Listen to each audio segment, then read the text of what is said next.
Chapter 295. Jing Tan hated dealing with children this age the most.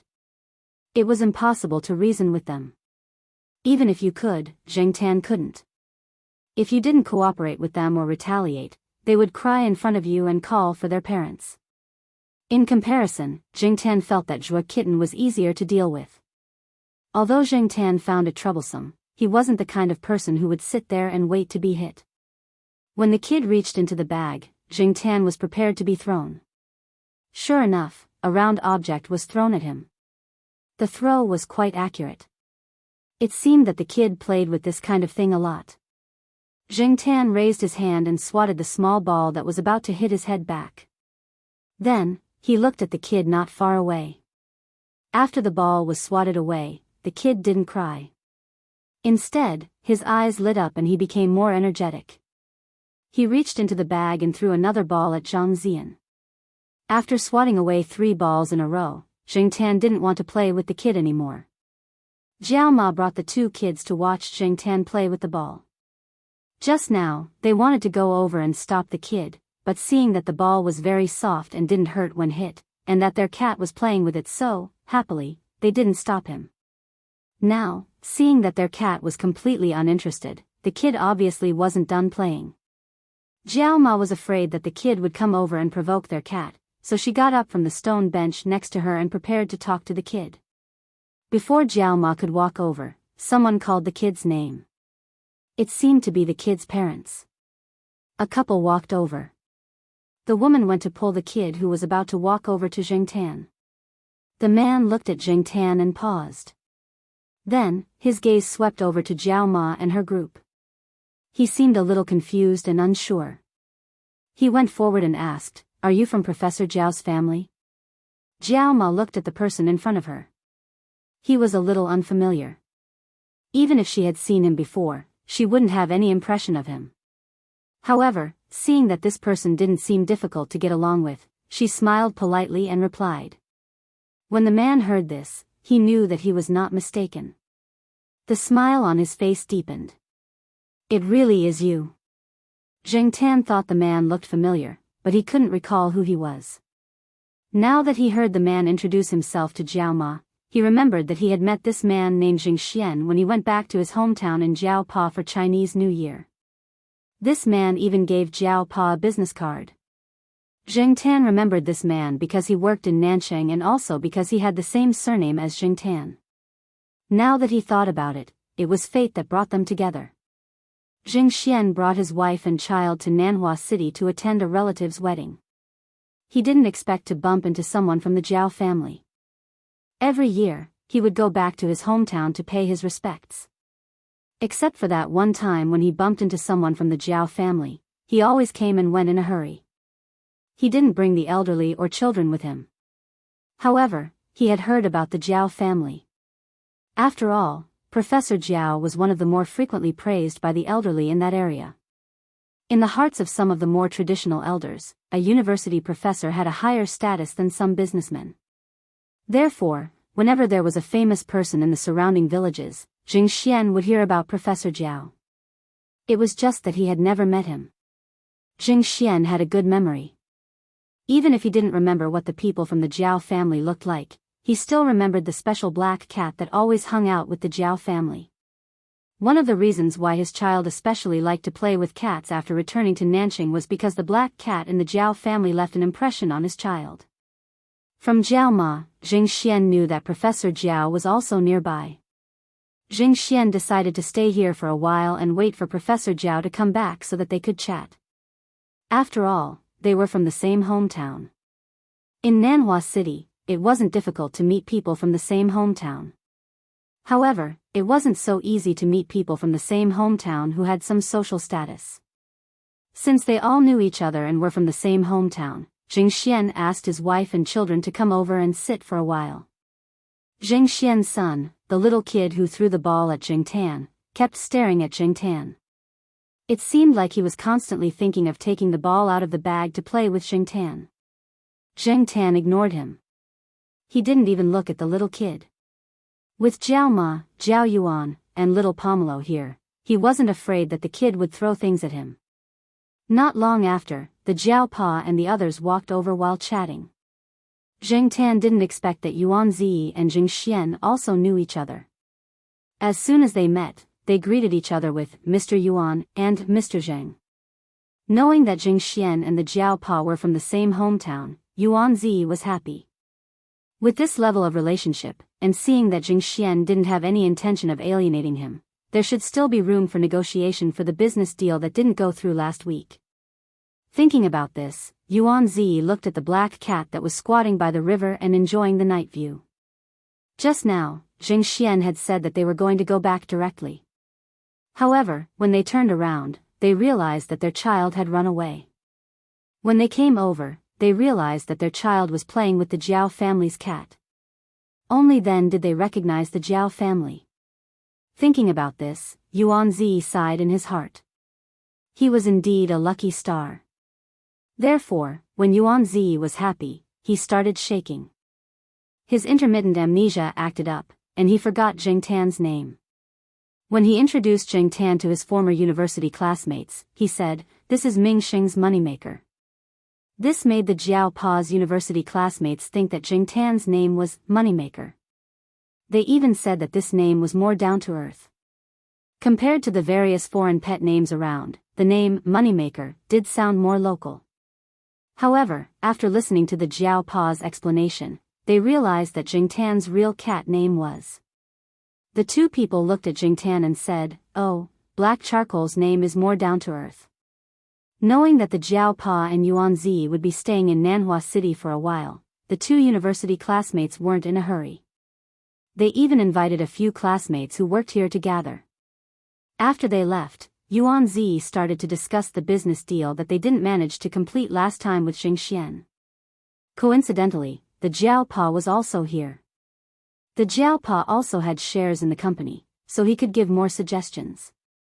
This time, Jing Xian's tone was much more casual. It wasn't as formal and businesslike as it was when he talked to Yuan Zi last time. It was obvious that he had an attitude of, "This matter is negotiable." This surprised the Jiao Pa a little. After all, for many businessmen, friendship was friendship, business was business. It was very separate. Today, Jing Xian showed this attitude in order to get acquainted with the Jiao Pa and Yuan Zi. Although Jing Xian came from a humble background, he was still quite capable to be able to work his way up to where he was now. When he first met the Jiao family, Jing Xian worked for them in a high-ranking position. Later, he became his own boss. His company was in Nanchang. After 2 years, the company had been running quite well. Otherwise, Yuan Zi wouldn't have approached him. He also had his own way of dealing with people. "I'm going back to Nanchang tomorrow. I can't leave the company. Why don't Professor Jiao and Mr. Yuan come to Nanchang for a meal?" Jing Xian said. "Sure, we'll make a trip to Nanchang next week. I just don't know if Mr. Zheng will be free then," Yuan Zi said with a smile. "You have to make time even if you don't have time. I'll wait for you in Nanchang then." Jing Xian's phone rang. He didn't continue chatting with the Jiao Pa and the others. After saying goodbye, he took out his phone to talk to someone. At the same time, he also called his wife and children to leave. Zheng Tan had been listening since they talked about Nanchang. When he heard Jing Xian mention the place where his company was, Zheng Tan was very familiar with it. It was an area filled with commercial office buildings. Zheng Tan used to go there often in the past because Zheng Tan's father's company was also in that area. Therefore, Zheng Tan decided to be thick-skinned and go there with the Jiao Pa and Yuan Zi when the time came. Jiao Ma and the two children wouldn't stay in Nanchang for long. After playing in Nanhua City for a few days, Zheng Tan was absent-minded. Jiao Ma thought that Zheng Tan was not acclimatized to the place. Little did she know that Zheng Tan was already very familiar with this place. Although he used to live in Nanchang, he had been to Nanhua City many times. How could he not be acclimatized? It was just that Zheng Tan's heart was always thinking about going to Nanchang. Every day, he counted the days with his fingers. Finally, it was the day of departure. Zheng Tan was so excited the night before that he didn't sleep. He didn't sleep in the car either. He just looked at the familiar scenery outside the window. The last time he came to Nanqing as a cat, Jingtan was a vagrant. He secretly took a pickup truck and sneaked out of the car. He couldn't see the light of day. He was so dirty that he didn't have a good place to take a bath. He took a cold bath in a fish pond in the neighborhood. At that time, he didn't have an ID card. Jingtan even snatched a noble and elegant Persian cat's cat tag and wore it himself. Thinking back to his vagrant life, he was really careful at every step. He was really frightened by the experience and knowledge of the cat meat restaurants. At that time, Jingtan was almost chopped up and made into soup. But now, Jingtan appeared in this city openly. Looking at the streets of Nanqing, Jingtan suddenly wanted to shout, "I'm back." Unfortunately, he couldn't. In Nanqing, they could only stay in a hotel. Jingtan started his days of hiding in the backpack again. Fortunately, he only had to do it twice a day. On the second day of their arrival in Nanqing, Jiaoma took the two children to find a classmate that she had contacted. She asked Jingtan to come with her. Jingtan turned his head and didn't want to go. He pretended not to hear Jiaoma's words and stayed in Yuan Zi's car. The Jiaopa's car might be driven by Jiaoma, but Yuan Zi would definitely drive to Jingxian's company. So, Jingtan lay in Yuan Zi's car. Oh, it doesn't want to go. Later, it can follow us to eat a big meal. Nanqing is not so bad that there's no restaurant for pets. Yuan Zi didn't care. Besides, he was quite happy about this situation. It meant that he might be lucky today. The Jiaoma had no choice, and the Jiaopa didn't say anything, so they let Jingtan do what he wanted. Jingxian didn't have any objection to the Jiaopa taking Jingtan. After the three finished talking, it was time for dinner. After looking at his watch, Jingxian said to the Jiaopa and Yuan Zi, "Today, I'll take you to a good place. The dishes there will definitely make you forget to go back. Oh, you can also bring pets there. It's okay as long as you take care of them." Jingxian took the Jiaopa and the others to a restaurant with a quaint architectural style, not a five-star hotel or a high-end Western restaurant. Jingxian's car was in front, and he took them to the parking lot. Guqin House? Yuan Zi pointed to the three words at the door of the restaurant and said to the Jiaopa next to him, "Am I right?" "Yes, it's Guqin House," the Jiaopa replied. Jingxian smiled. Many people think that Guqin House is a place to learn Guqin when they hear it. In addition, this place looks very stylish, so most people who come here for the first time will misunderstand. In fact, this is a place to eat. As for the name, Guqin is actually the name of the proprietress here. I heard that her ancestors were imperial chefs and have ancestral secret recipes. Anyway, I think the stir-fried cabbage here is better than other places. After eating it, I feel that other places don't taste the same. This place is often full. Every time, you have to book a few days in advance. Fortunately, I know the owner here and asked him to save a seat for me. Jingxian took the Jiaopa and Yuan Zi inside, and recommended the food here. Chapter 296. Although the Guqin House was a shop where pets could be brought in, it was also particular. Only people who booked a separate private room upstairs could bring in pets. Otherwise, there were so many tables downstairs and so many guests. If you brought in a pet, even if some people didn't mind, more guests would still have opinions. There would be people who would question the hygiene. Even if many areas were blocked by screens, the effect was limited after all. Therefore, Jingxian took Jiaopa and Yuan Zi directly upstairs and went to the reserved private room. It was difficult to book a seat in the Guqin House. It could be imagined how difficult it was to book a private room. Of course, the cost of a private room was many times higher than the lobby below. Because I know them, I can enjoy a discount every time I come here. After a pause, Jingxian said with some pride, "It is also more preferential than the members." The people in the private room next door were quarreling for some reason. The noise was very loud, and they couldn't hear it clearly. However, this also showed that the soundproofing effect here was good. When the window was pulled, the door was closed, and the air conditioner was turned on. As long as they didn't yell, the people next door couldn't hear it. The bamboo-like menu was delivered. Zheng Xian introduced the signature dishes and specialties here to Jiao Pa and Yuan Zi. As for Zheng Tan, he sat on a small chair next to the window and looked at the people coming and going downstairs outside the window. The quarrel next door became more intense. A Guqin house dining bowl was thrown out and fell to the ground on the first floor, breaking into pieces. Zheng Tan remembered this place. His father often came here before. Every time he came, he would not be alone. Sometimes he would bring several lovers, and sometimes he would come with some acquaintances from the mall. Of course, the former was mostly the case. The integrity was just like the ceramic bowl thrown out by the guests in the private room next door and smashed to the ground. It was broken into pieces. Zheng Tan also came here twice. One time was to eat here, and the other time was to slap his father's little lover. Complaining about his father's glorious deeds, in his heart, Zheng Tan thought about the time when he came here to catch the adulterers. Suddenly, his eyelids twitched. Zheng Tan remembered why he felt strange when he came here and heard the name of the Guqin house. He had a deep impression of this place, not because his father and his lovers often came here for dinner. After all, his father had many places to show his lovers how romantic they were. Lovers with different temperaments and styles would be brought to different places to have fun. Zheng Tan had a deep impression of this place because he remembered what he had seen when he came to quarrel with his father. It wasn't anything good, and he couldn't remember the exact time. Forget it, let's not think about it anymore.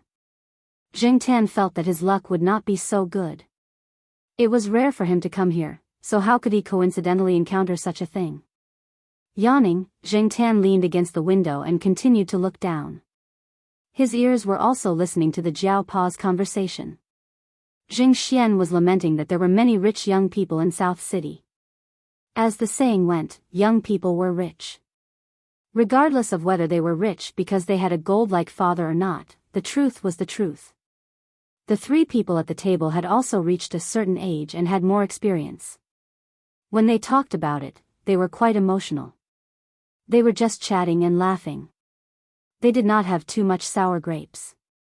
Zheng Xian, who had low academic qualifications, had struggled from the bottom when he first came to South City. He had seen many kinds of people. Speaking of which, when he was young, he had also envied those young people who were surrounded by luxury cars and beautiful women. At that time, he and some people who came to work in a group stood by the roadside, wearing street stalls and smoking cheap cigarettes. Watching those young people who enjoyed a high-end lifestyle drive by in luxury cars, envy was certain, and jealousy was also certain. Speaking of the phrase, young people are rich, at that time, they only had one thought when they went south. Youth had long become a thing of the past. Wealth was in the future. But now, Zheng Xian was obviously a positive example of inspirational success. He had obtained his education through some means. Money, he was earning it, and the momentum was good. When people experienced some things and reached a certain height, their vision was different, and their state of mind was also different. Zheng Tan was recalling his prodigal life in the past with Zheng Xian's words. Suddenly, he caught a glimpse of familiar figures on the first floor. A middle-aged man, who was Zheng Tan's biological father, a hot girl, who was Zheng Tan's biological father's lover. Although he knew what his biological father was like and had seen a lot of it before, he still could not help but be angry when he saw this scene. Downstairs, Zheng Tan's father walked into the Guqin house with the girl in his arms. Zheng Tan leaned his head against the window and stared at the two people angrily until they disappeared. Moneymaker, what are you looking at? Yuan Zi elbowed the Jiao Pa, pointed his chin in the direction of Zheng Tan, and then got up to look out the window. The Jiao Pa and Zheng Xian also looked downstairs curiously, but at this time, Zheng Tan's father had already entered the store with his lover. When the Jiao Pa and the others came over, they only saw a big black dog coming out of an SUV downstairs. Oh, are you looking at it? That's Chairman Shu's beloved dog, a Great Dane named Mars, Zheng Xian explained. At the same time, he also talked about Chairman Shu and some of his business dealings with Chairman Shu. That's not right. Yuan Zi's focus was not on Chairman Shu and how awesome his company was, but on the Great Dane. My friend also has a Great Dane, but it doesn't look like this. How is it different? The Jiaopa had some understanding of cats because he had a cat at home. As for dog breeds, he only knew a little about them. Zheng Tan's attention was also diverted by their conversation, and he looked at the Great Dane. Unfortunately, he didn't know much about dogs, and the only breeds he was familiar with were the ones he had seen before, such as the Saint Bernard Huaxianwu, the bullhead terrier Niu Zhuangzhuang, the Chihuahua that always barked at the sheriff, and the three bloodline Sahara. He might have seen the Great Dane before, but Zheng Tan didn't pay attention and didn't have an impression of it. Staring at the Great Dane downstairs, Yuan Zi clapped his hands. I know, it's the ears. I knew it. My friend's Great Dane has erect ears, and it looks energetic and powerful. This one is different. Look at its neck, it's a little short. Oh. Zheng Xian suddenly understood. Because he had business dealings with Chairman Shu, he had spent time to understand him. He knew that Chairman Shu liked dogs, so he had done some research on dogs. Now that he heard from Yuan Zi, Zheng Xian also knew the reason. That's because Chairman Shu's Great Dane hasn't had ear-clipping surgery, Zheng Xian explained. Ear-clipping surgery? Well, it's just like how some dogs have their tails clipped. Many people also consider bringing their dogs to have their ears trimmed because of certain breeds of dogs. Originally, the ears of Great Danes are drooping. After the ears are clipped, they will grow into something like an erect shape. So, CEO Yuan, your friend's Great Danes should have had their ears clipped before. Tail clipping and ear clipping were very common among dogs. Some were done for the needs of the dog breed, such as to facilitate fighting or hunting. Many modern dog breeds had their tails clipped and ears clipped for aesthetic reasons. Sometimes, after getting used to seeing dogs with cropped ears and tails, people would habitually think that these dogs look like that. For example, in the eyes of some laymen, a Doberman with drooping ears and a long tail was not a proper Doberman. If you suddenly saw a Doberman with a drooping ear and a long tail on the street and told them that this was a purebred dog, they would definitely say, "Nonsense, are you kidding me?" Some breeders who had not had such surgery were too embarrassed to upload photos on the internet because they would be criticized.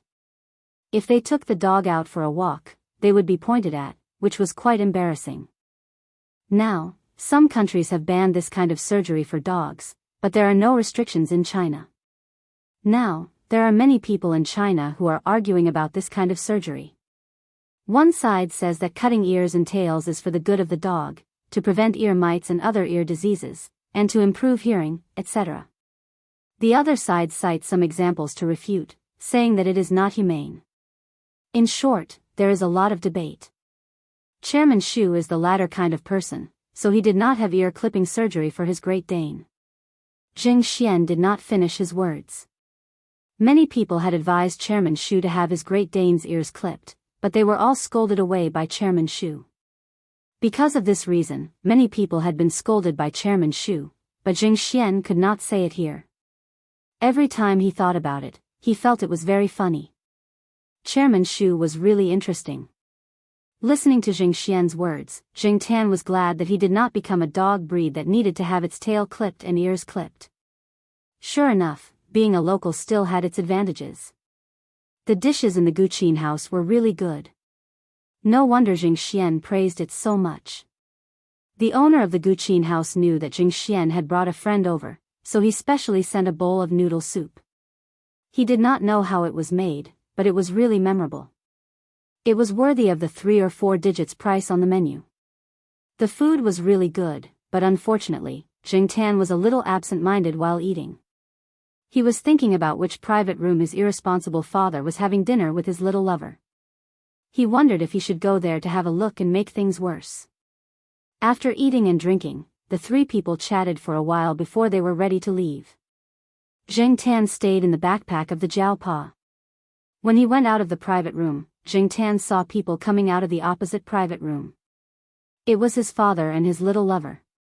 Zheng Tan took a deep breath and held his breath so that he did not rush out and slap the 2 people. However, He stared at the two people in a bad way, so when the two people went out and met Jing Tan's cat eyes, their hearts jumped. However, they knew that pets could be brought in here, and they had seen several people bring cats and dogs with them, so they did not say anything. Jing Tan's father's little lover could not stand the look. She held Jing Tan's father's arm and urged him to leave quickly. Jing Tan's father also felt a little cold in his heart. He always felt that the black cat's eyes were very strange, which made him feel guilty. Urged by the little lover in his arms, he did not want to stay here any longer, so he quickly strode away. Jing Xian was pulled aside by the owner of the Guqin house and said a few words. It could be seen that this person had a good relationship with Jing Xian. He also gave Father Jiao and Yuan Zi a VIP card each. Because of the delay, the three people of Jiao Pa walked behind Jing Tan's father. The private room that Jing Xian booked was 212, which was still some distance from the stairs. When he was walking towards the stairs, a person came up the stairs. Seeing this person, Jing Xian frowned, but did not say anything. Obviously, he knew this person, but he did not greet him. Jiao Pa's eyes paused on the person. Although the person looked very calm on the surface, perhaps it was intuition, he always felt that there was something wrong with this person. Chapter 297. The man didn't look at Jing Xian and the Jiao Pa and walked straight ahead. After passing by the man, Jing Xian looked back and was about to leave with the Jiao Pa and Yuan Zi downstairs. Jing Tan stayed in the backpack on the Jiao Pa's back. He kept looking at the man and saw the man walk to the door of room 215. The door of the room opened and a woman in her 30s came out. The woman was smiling at first, but after seeing the man at the door, her smile immediately faded. She frowned and asked, "Why are you here? Have you settled the matter over there?" Before the woman could finish her words, the man at the door grabbed her by the throat and pressed her against the wall. "Even you want to betray me?" the man almost shouted. Jing Tan felt that the man's mood was a little strange. He was too calm just now, but now it seemed that all his anger had burst out. It was terrifying. Someone from room 215 also came out and tried to persuade the man. Unfortunately, it didn't work. Instead, he was kicked to the side by the man. Even the waiter who came to persuade him was slapped to the ground. At this time, the people around realized that something was wrong. Some came up to stop it, while others quickly hid in the room to take refuge. The sound insulation of the Guqin house's private rooms was really good. So much so that an unexpected incident happened in the corridor, but many people in the private rooms didn't know what happened. Several young men went up to stop the man who seemed to have gone crazy, but they didn't expect the man to pull out a folding knife. A folding knife more than 20 centimeters long. Jing Tan didn't think that this guy usually carried it with him. He probably already had the idea of doing something here when he came here. When people went crazy, they could do anything.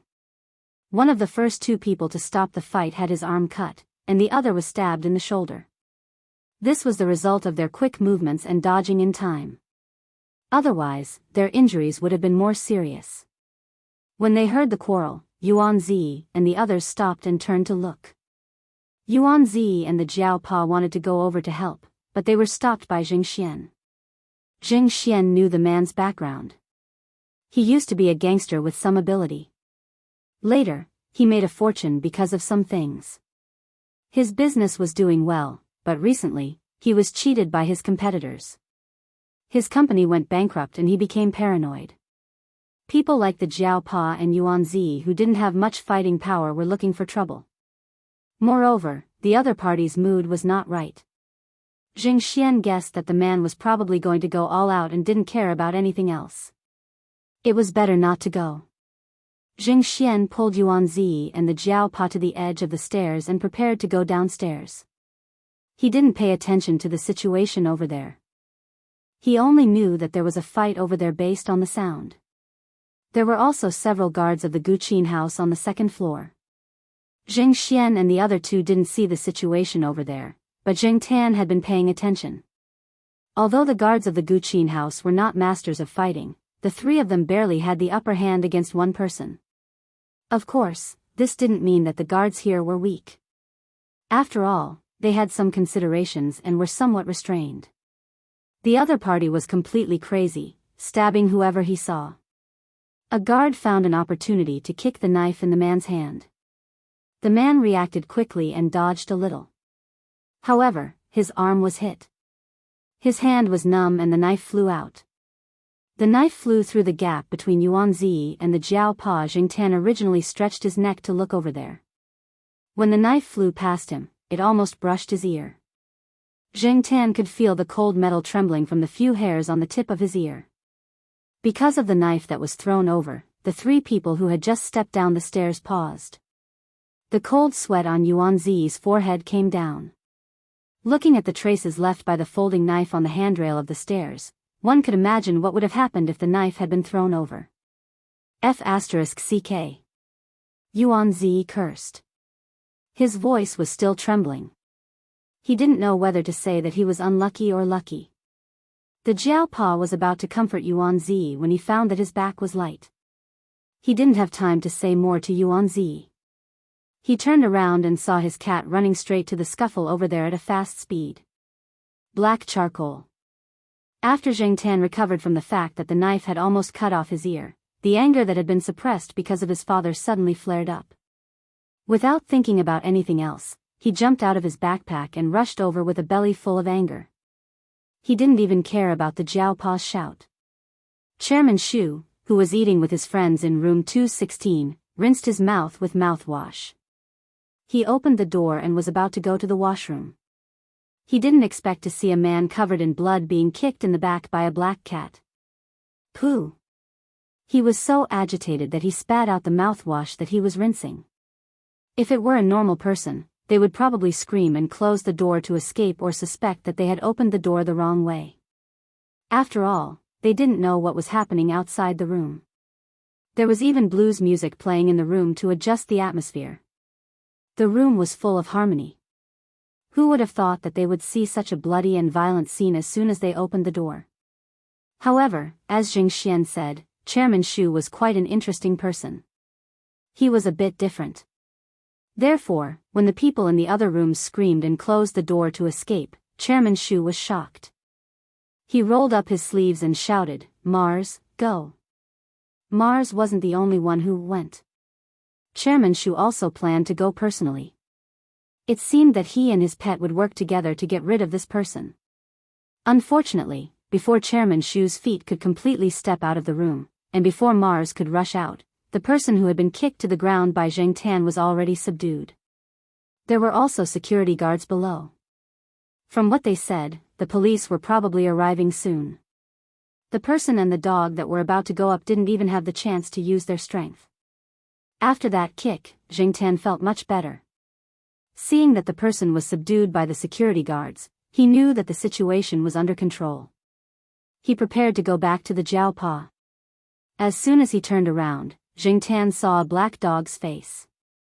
That dog's face was half the length of Zheng Tan's body. Zheng Tan, the Jiao Pa had already run over here. There was still worry on his face. He didn't expect that his cat would be so bold to rush up. When he saw his cat rushing over, his heart was almost in his throat. Now that the matter was resolved, the Jiao Pa looked at the cat running towards him and wanted to go back and teach it a lesson. Unexpectedly, the Jiao Pa, who was ready to welcome his cat running over and jumping into his arms, found that he was wrong, very wrong. Zheng Tan ran directly past the Jiao Pa and was quite fast. He went straight to the stairs and then ran downstairs to the door of the Guqin house. He didn't pay attention to the Jiao Pa, who had already stretched out his arms. The Jiao Pa, on the other side, Yuanzi saw this and shouted, "Ming Sheng, hurry, your moneymaker was scared away by that dog." Originally, Mars was going to sniff Zheng Tan out of curiosity and greet him like a dog. He didn't expect Zheng Tan to run away directly. He tilted his head and looked at the owner, Chairman Shu, who was standing next to him. He seemed to be very confused. The fight didn't happen, and he didn't get any credit. Instead, he was accused of scaring away the cat. However, Chairman Shu couldn't refute. What Yuanzi said was also what everyone thought. Otherwise, why would the cat suddenly turn around and run away? In fact, Yuan Zi and the others guessed wrong. The reason why Jingtan immediately turned around and ran was not that he was afraid of the big dog. He was very clear about whether the animals that approached him had good intentions or bad intentions. The big dog named Mars had good intentions in its eyes. It must have seen a lot of other animals and got along well with cats. He wasn't afraid that the Jiao Pa would blame him, but he remembered something. He remembered that when he quarreled with his father at the Guqin house, he also encountered this kind of thing. However, when he came over that time, there were already a lot of police cars and ambulances at the entrance of the Guqin house. The people who were carried out had a lot of blood on them. The adults and children were still in shock. If this incident was the one he encountered back then at this time, Jingtan, who lived in this time and space, should also be driving over. It was very likely that he was at the entrance of the Guqin house at this time. Thinking of this, Jingtan didn't have the mind to care about anything else. He ran out directly. When Jingtan came to the door, there were already police cars there. There were a lot of people around. Jingtan's father was shouting something in one direction. His expression was very bad. Yes, he must be here. Jingtan ran over there. Because there were too many people around, Jingtan directly jumped from a parked car next to him and then looked for the figure and the familiar body. He found the car, but unfortunately, when Jingtan looked over, he only saw the door that was forcefully closed. It was that car. That was a car that Jingtan's father bought for Jingtan on his birthday. It wasn't that he cherished his son so much. He just wanted to shut Jingtan's mouth and let Jingtan mind his own business. Usually, this car was driven by a special driver. After all, Jingtan was still a minor like Jiao Yuan at this time. Seeing the car drive away, Jingtan immediately chased after it. He wanted to shout, "King wait for me," but unfortunately, he couldn't shout. He could only chase in that direction. When Jiao Pa came out of the Guqin house and squeezed through the crowd to look out, he saw his cat crossing the road in front of the Guqin house. There were a lot of cars coming and going on the road. Jiao Pa was so shocked that his face turned pale and he broke out in a cold sweat. After seeing Jingtan safely pass by, his hanging heart was still not at ease. Moreover, he soon found that he couldn't find the black cat. Jingtan ran. He couldn't see the person in the driver's seat in the car. When he was about to catch up, the car that had already driven past the intersection and onto a wider street accelerated, widening the distance between the two. Jingtan couldn't pin his hopes on the cars on the road that he didn't know where to go. He could only rely on himself. While running on the sidewalk next to him, he recalled where he went after quarreling with his father at the Guqin house, but he didn't have any impression at the moment. He also thought about where he would go when he was in a bad mood.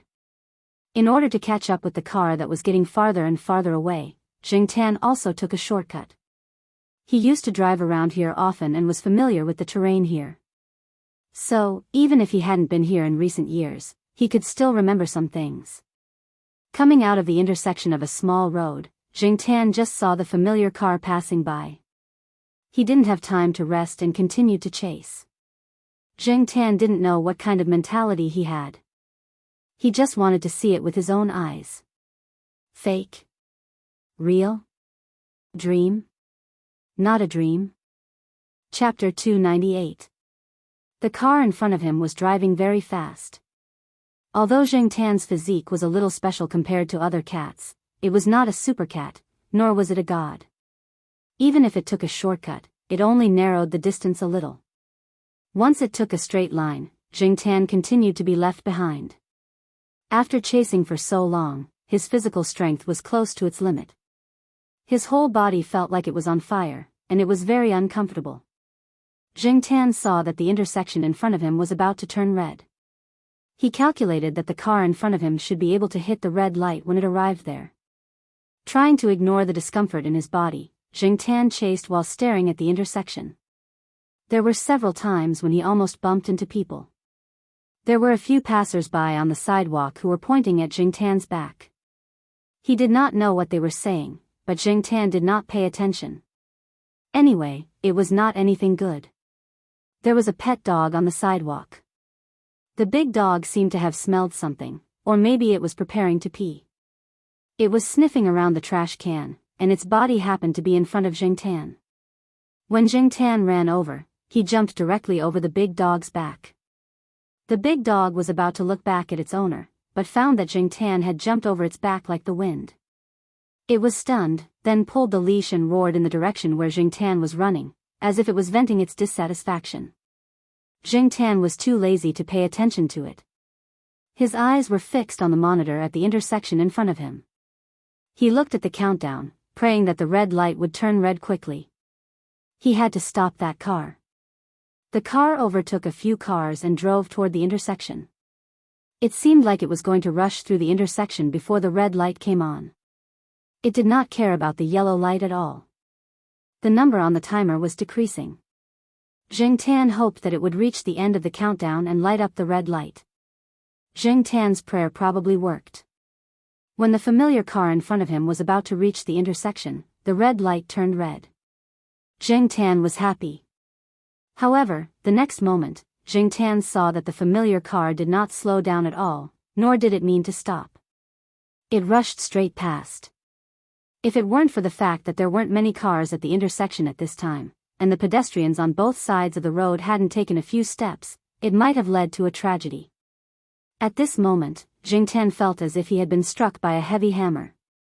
He had almost forgotten what his temperament was like back then.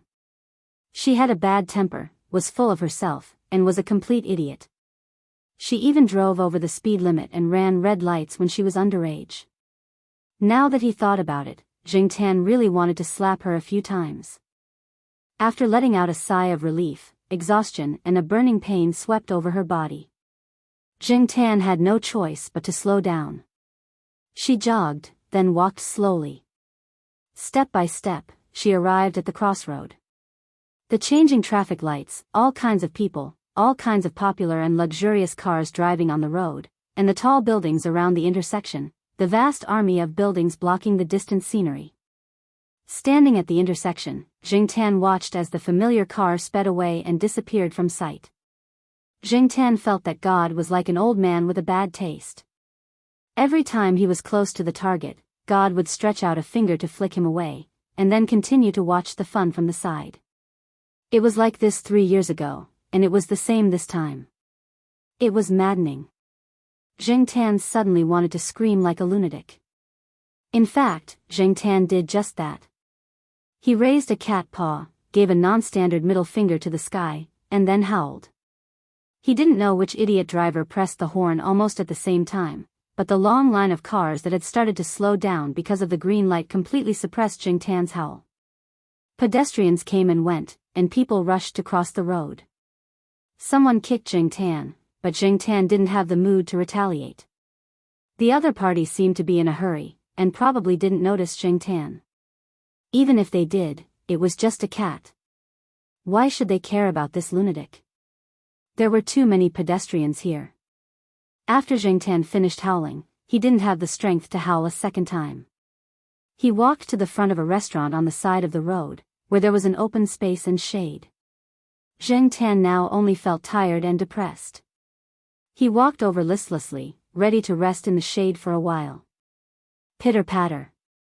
The water drops scattered around Jiangtan, drenching his head and body. Jiangtan slowly raised his head expressionlessly and looked up.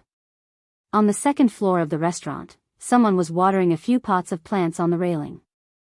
Ah, there's a cat down there. Go away. The man put up the watering can and waved his hand to let Jiangtan quickly move away. Jiangtan cursed in his heart, *ck this bad luck.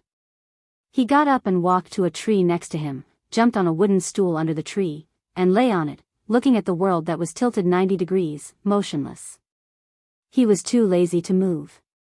A sparrow flew over from nowhere and landed on the tree above. Jiangtan looked at it from the corner of his eyes, jumped on the tree twice, and then flew away, disappearing around the corner. Lying on the wooden stool, Jiangtan felt more and more tired, and his head was a little dizzy. He didn't know if it was because he wasn't used to looking at the world from this angle, or because he had overused his physical strength. He wanted to rest more, sleep, and solve his troubles when he woke up. Other than that, he didn't want to do anything now. With his eyes closed, Jiangtan listened to the movement of the surrounding cars and pedestrians. Just as Jiangtan was about to fall asleep, he heard footsteps approaching. It didn't sound like an adult, and the other party probably didn't have any bad intentions. Since that was the case, Jiangtan didn't bother to open his eyes and continued to sleep. The footsteps stopped next to him, and there was the sweet smell of strawberries. Then, Jiangtan felt the person sitting on the wooden stool. A pair of hands with the sweet smell of strawberries was placed on Jiangtan's head and gently stroked it. Jiangtan opened his eyes and looked over. A little girl about 4 years old was sitting on the same wooden stool, half a palm's distance away from Jiangtan's head. At this moment, the little girl was holding a strawberry ice cream cone in one hand, and the other hand was on Jiangtan's head. She was biting the ice cream, and her eyes were curiously looking at Jiangtan. There was some melted pink ice cream on the little hand on Jiangtan's head, and it was smeared on Jiangtan's body along with the movement of the hand. Jiangtan shook his beard and took a deep breath. Forget it, seeing that the child's eyes were pure and not teasing, and that it wasn't intentional, he didn't care. Just as Jiangtan was about to ignore the child and close his eyes to continue sleeping, his nose was touched. When he opened his eyes, the half-melted ice cream was placed in front of Jiangtan. "Do you want to eat it?" the little girl asked. She was using the familiar Nanqing dialect, and she was a native of Nanqing. It was familiar, but at the same time, it felt a little unfamiliar. Probably because he was used to listening to Mandarin and Chuhua dialect in Chuhua City, most of the people he interacted with after coming to Nanqing and Nanqing spoke Mandarin. Seeing Jiangtan staring at the ice cream, the little girl pushed the ice cream in front of Jiangtan. The melted ice cream almost touched Jiangtan's nose, and Jiangtan dodged it. Seeing Jiangtan's dodging action, the little girl was puzzled. "This is very delicious." Jiangtan looked at the little girl, and then looked at the half-melted ice cream that had been bitten a few times. He thought for a while, and then bit the sharp corner at the bottom of the ice cream cone. When it was first made, the bottom of the cone couldn't touch the ice cream, but now the ice cream was half-melted, and the melted liquid flowed to the bottom of the cone. Jiangtan also ate some when he bit it. It was cold and had the sweetness of strawberries. It was said that cats couldn't taste sweetness, and it was said that the colors in a cat's eyes weren't that rich. Jiangtan didn't know why he could taste the sweetness and see the colorful colors. He took it as God's compensation for him. He had turned into a cat for no reason, so he had to be compensated. The little girl laughed a few times and took a bite of the ice cream. She ate the top, and then handed the ice cream in front of Jiangtan. Jiangtan nibbled at the bottom of the cone. The girl and the cat ate, and Jiangtan's gloomy mood dissipated a little. The little girl's mouth was covered in ice cream, and Jiangtan wasn't any better. When he bit the ice cream a few times, the melted liquid dripped onto the bridge of his nose or the parts of his mouth that his tongue couldn't touch, and the surrounding fur was stuck together. As they were eating, the little girl's parents came out of the shop and asked her to come over. They were ready to leave. The little girl got down from the stool and reluctantly looked at the unfinished ice cream in her hand. She handed it to Jiangtan and said, "Here, you can have it." Jiangtan pushed her hand away, got up, and jumped onto the tree. The little girl's parents urged her again. The little girl looked up at Jiangtan, waved her hand, and said, "Bye-bye." Jiangtan also raised his hand and made a goodbye gesture. However, he was on the tree, and there were leaves in the way. Except for the child under the tree, no one else could see him. After the little girl left, Jiangtan scooped up a leaf and used it to wipe her mouth casually. Although it couldn't wipe off the ice cream that was sticking to her body that was about to dry, it was better to wipe it off. At least, she didn't look so pathetic. After eating some ice cream, Jiangtan's spirit was better, and his throat didn't hurt so much. He looked at the intersection not far away, jumped down from the tree, and walked back. As he walked back, Jiangtan saw a police car driving by. Because of the red light, there was a traffic jam in front, so the cars didn't drive very fast. Jiangtan walked back along the sidewalk, not far from the police car in the driveway. After seeing the police car, Zheng Tan looked over there and saw a familiar person sitting in the back seat of a police car not far from him. He had kicked this person in the back not long ago. These police cars did come from the Guqin house. The knife-wielding man was also handcuffed and taken away, and Zheng Tan happened to bump into him. The expressionless person in the car was actually still thinking about the kick in the back at the Guqin house, which directly led to his capture. He didn't see it. He only heard that it was actually a black cat that kicked him. He was prepared for people, but if it was a cat that walked and ran almost silently, he couldn't do anything. However, how could a cat have so much strength? Others didn't know, but he knew best as the person involved. As he was thinking, he turned his head to look out the window, and his pupils shrank. It was said that meeting a black cat represented bad luck. Why did he meet a black cat again? The man looked at the black cat on the sidewalk outside the window and was cursing all the black cats in the world in his heart. He saw the cat on the sidewalk raise a paw, open it, and then put away 3 of the 4 more obvious toes, leaving the middle toe. Was that a middle finger? The man thought. A cat's paw could be bent into a middle finger? No, why did it give him a middle finger? The man was stunned. He wanted to confirm it again, but the car had already driven away. He intended to turn his head and look back, but was stopped by the police next to him. Chapter 299. The crowd around the Guqin house had basically dispersed. The store could only be closed temporarily. The owner was still busy. Zheng Xian greeted the Jiao Pa and Yuan Zi and went to help the owner of the Guqin house. Although there were no serious injuries this time, the impact was not good. There were many places that needed to be cleaned up. The Jiao Pa and Yuan Zi stayed in the car. The car was parked in the parking lot of the Guqin house. It was not far from the door of the Guqin house. If Zheng Tan came back, he would see it at a glance. It's been almost 2 hours, right? Asked Yuan Zi. Well, there are still 10 minutes to 2 hours. The Jiao Pa looked at the phone and said. Zheng Tan ran away.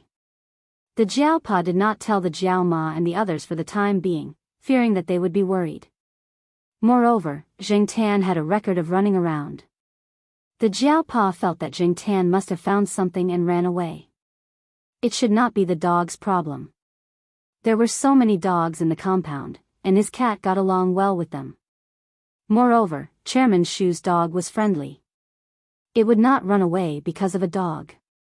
His cat should be considered a rational type. However, the scene at the time was really a bit chaotic. The Jiao Pa was not sure what the reason was. Therefore, he planned that if the cat did not come back in 2 hours, he could only ask someone to help with a large-scale search. There was another car parked next to Yuan Zi's car. It was Chairman Shu's SUV. Chairman Shu was now a little guilty. He felt that his dog should have scared the cat away and they couldn't catch up. However, the cat had the courage to rush over and kick the attacker. Why did it run away after seeing his dog? Was the cat afraid of dogs? In any case, Chairman Shu felt that he should be responsible for Professor Jiao's missing cat. He also said that he would call his friends to help find it, but Professor Jiao told him to wait first, so he called his assistant a few times to postpone some things and waited here with the 2 people. He was still thinking that the cat had been scared away for so long. Could it come back by itself? While Chairman Shu was thinking, he heard Yuan Zi's surprised cry from the car next door. Look, Moneymaker is back. Hey, Moneymaker, over here, over here. Oh, he really came back. Chairman Shu rolled down the car window and looked over. Mars, who was in the front passenger seat, also looked over. Zheng Tan was walking step by step to the Guqin house. He was too tired and thirsty. When he walked, he opened his mouth and gasped. When he saw the store of the Guqin house, he was relieved. He finally arrived. He had already seen Yuan Zi's car parked there. Yuan Zi even rolled down the car window and waved at them, as if he was afraid that others wouldn't know. The door of the back seat had also been opened. The Jiao Pa was sitting there. Because of the light in the car, Zheng Tan couldn't see the Jiao Pa's face clearly. But based on his understanding of the Jiao Pa was definitely not in a good mood. The calmer he was, the more guilty Zhang Tan felt. But he couldn't explain why he suddenly ran away. "Oh, be careful, watch the car," Yuan Zi shouted over there. The Jiao Pa in the car looked calmer. Of course, he was just watching. 2 hours ago, he was really scared by Zhang Tan running across the road. Now that he thought about it, he still had a lingering fear. Zhang Tan was too lazy to pay attention to Yuan Zi. There were no traffic lights here. He saw that there weren't many cars before he went over. Woof, woof. In Chairman Shu's car, Mars also saw Zhang Tan. It barked twice, probably to express its excitement and curiosity. Chairman Shu and Yuan Zi's hearts were in their mouths again. They were afraid that the cat would run away again. But when they turned their heads, they found that the cat wasn't affected at all. It was still calmly crossing the road. Chairman Shu covered Mars's mouth and looked at the black cat that ran across the road and jumped into the car next to them. Could it be that he was wrong? That cat wasn't afraid of Mars? Thinking about it, Chairman Shu got out of the car and knocked on Yuan Zi's car window.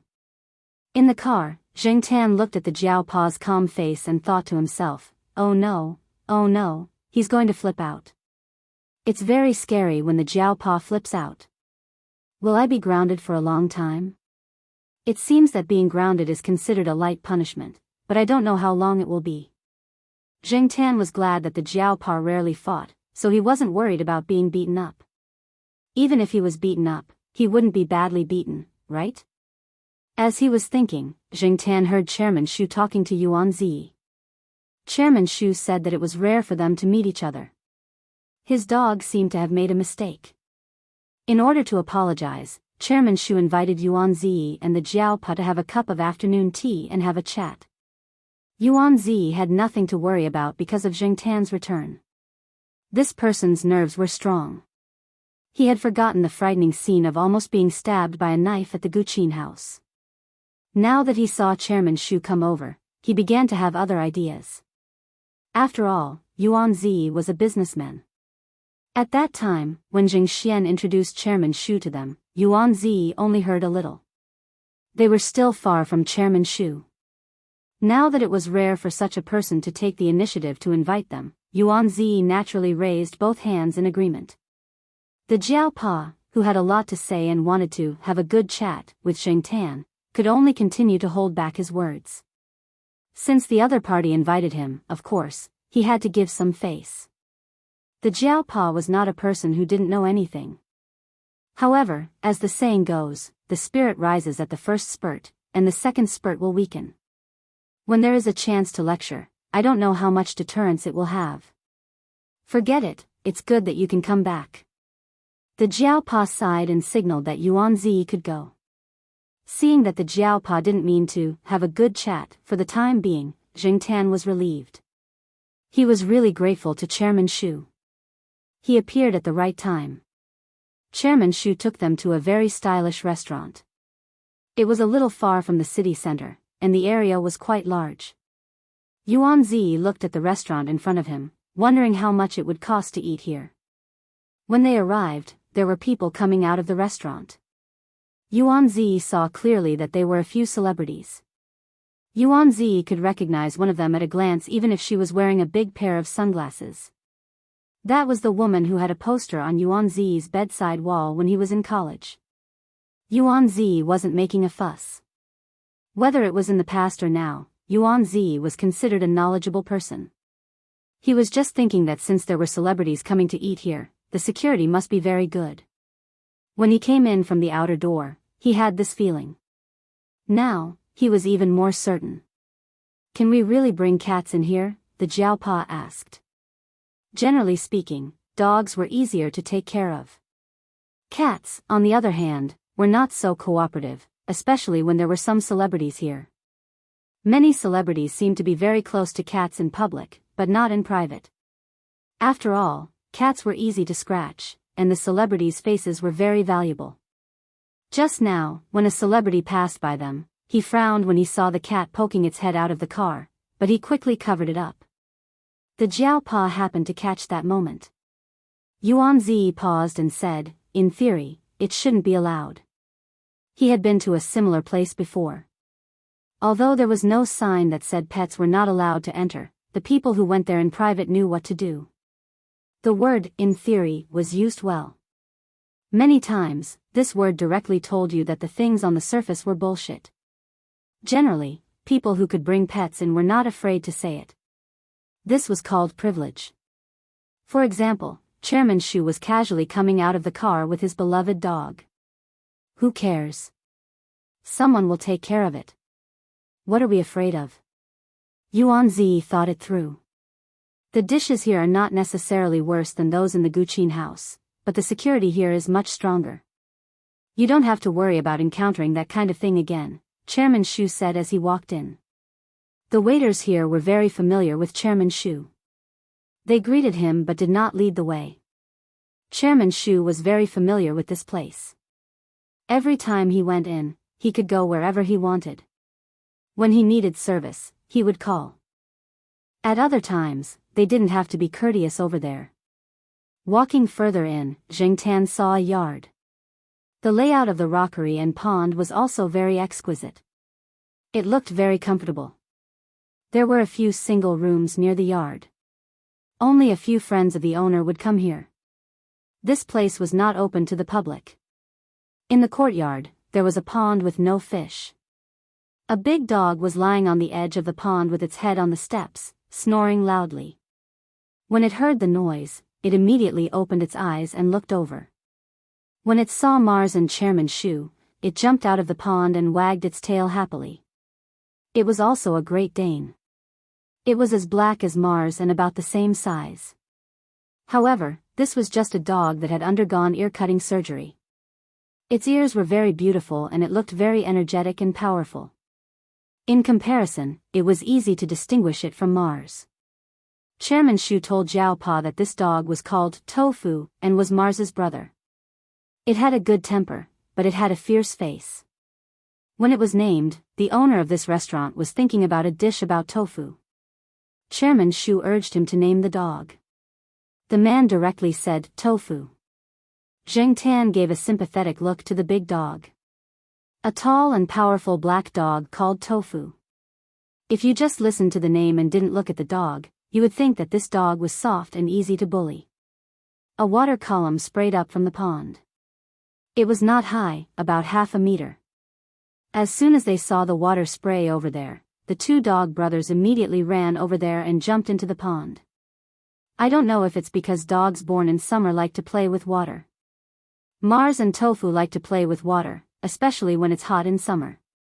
When other dogs are crowded in the air-conditioned room, they will look for a pond. The pond in the yard was specially built for Tofu to play with. Chairman Shu looked at the pond and smiled.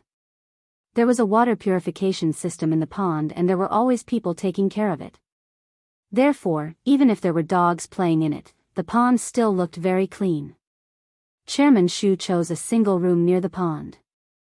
From here, he could see the situation in the pond. Zheng Tan leaned against the window and watched Mars and Tofu jump into the pool to play with the water column. He was a little tempted by the sight of Mars and Tofu. It was inconvenient to clean up on the way here. Jiaopa only used paper towels and mineral water to wipe off the ice cream on Zheng Tan's face. This made Zheng Tan look a little better. However, Zheng Tan felt that the strawberry smell was still there. It was sticky and itchy. After looking at it for a while, he jumped down from the window and jumped over. Splash! Suddenly, there was an outsider.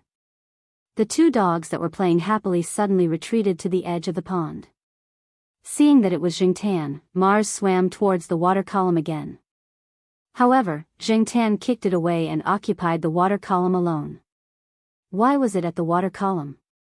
It was because the water from the pond was purified by the water purification system. It was cleaner. Hey, that cat is so fun. He was discussing the financial market liquidity crisis with Yuanzi. After seeing the scene at the pool, Chairman Shu changed the topic 180 degrees. This made Yuanzi, who was waiting for Chairman Shu to continue, twitch her face. Father Jiao watched as his cat pushed the two big dogs away. Then, it stretched out its paws at the water column and calmly washed its hair. He covered his face. Chapter 300. After washing his hair and taking a shower, Jiangtan came out of the pool and stayed under the shade of the tree for a while. He waited until his hair was almost dry before returning to the private room. This made it useless for the Jiaopa to find a towel. Yuanzi raised his hand and closed the window. The air conditioner in the room was blowing, and he could feel the hot wind blowing in from outside. When he first came in, he didn't close the window. When he was about to close the window, Jiangtan had already jumped out, so the window had been left ajar. Now, it was really closed. Your cat is really brave. Fortunately, Mars and Tofu have been trained, and they have more contact with small animals. They usually don't bite people, and they are kind to cats and dogs. Chairman Shu said to the Jiaopa. The Jiaopa didn't comment and just smiled. Jiangtan snorted at Chairman Shu's words. He knew that Mars and Tofu were kind and didn't show any hostility. That was why he dared to go there.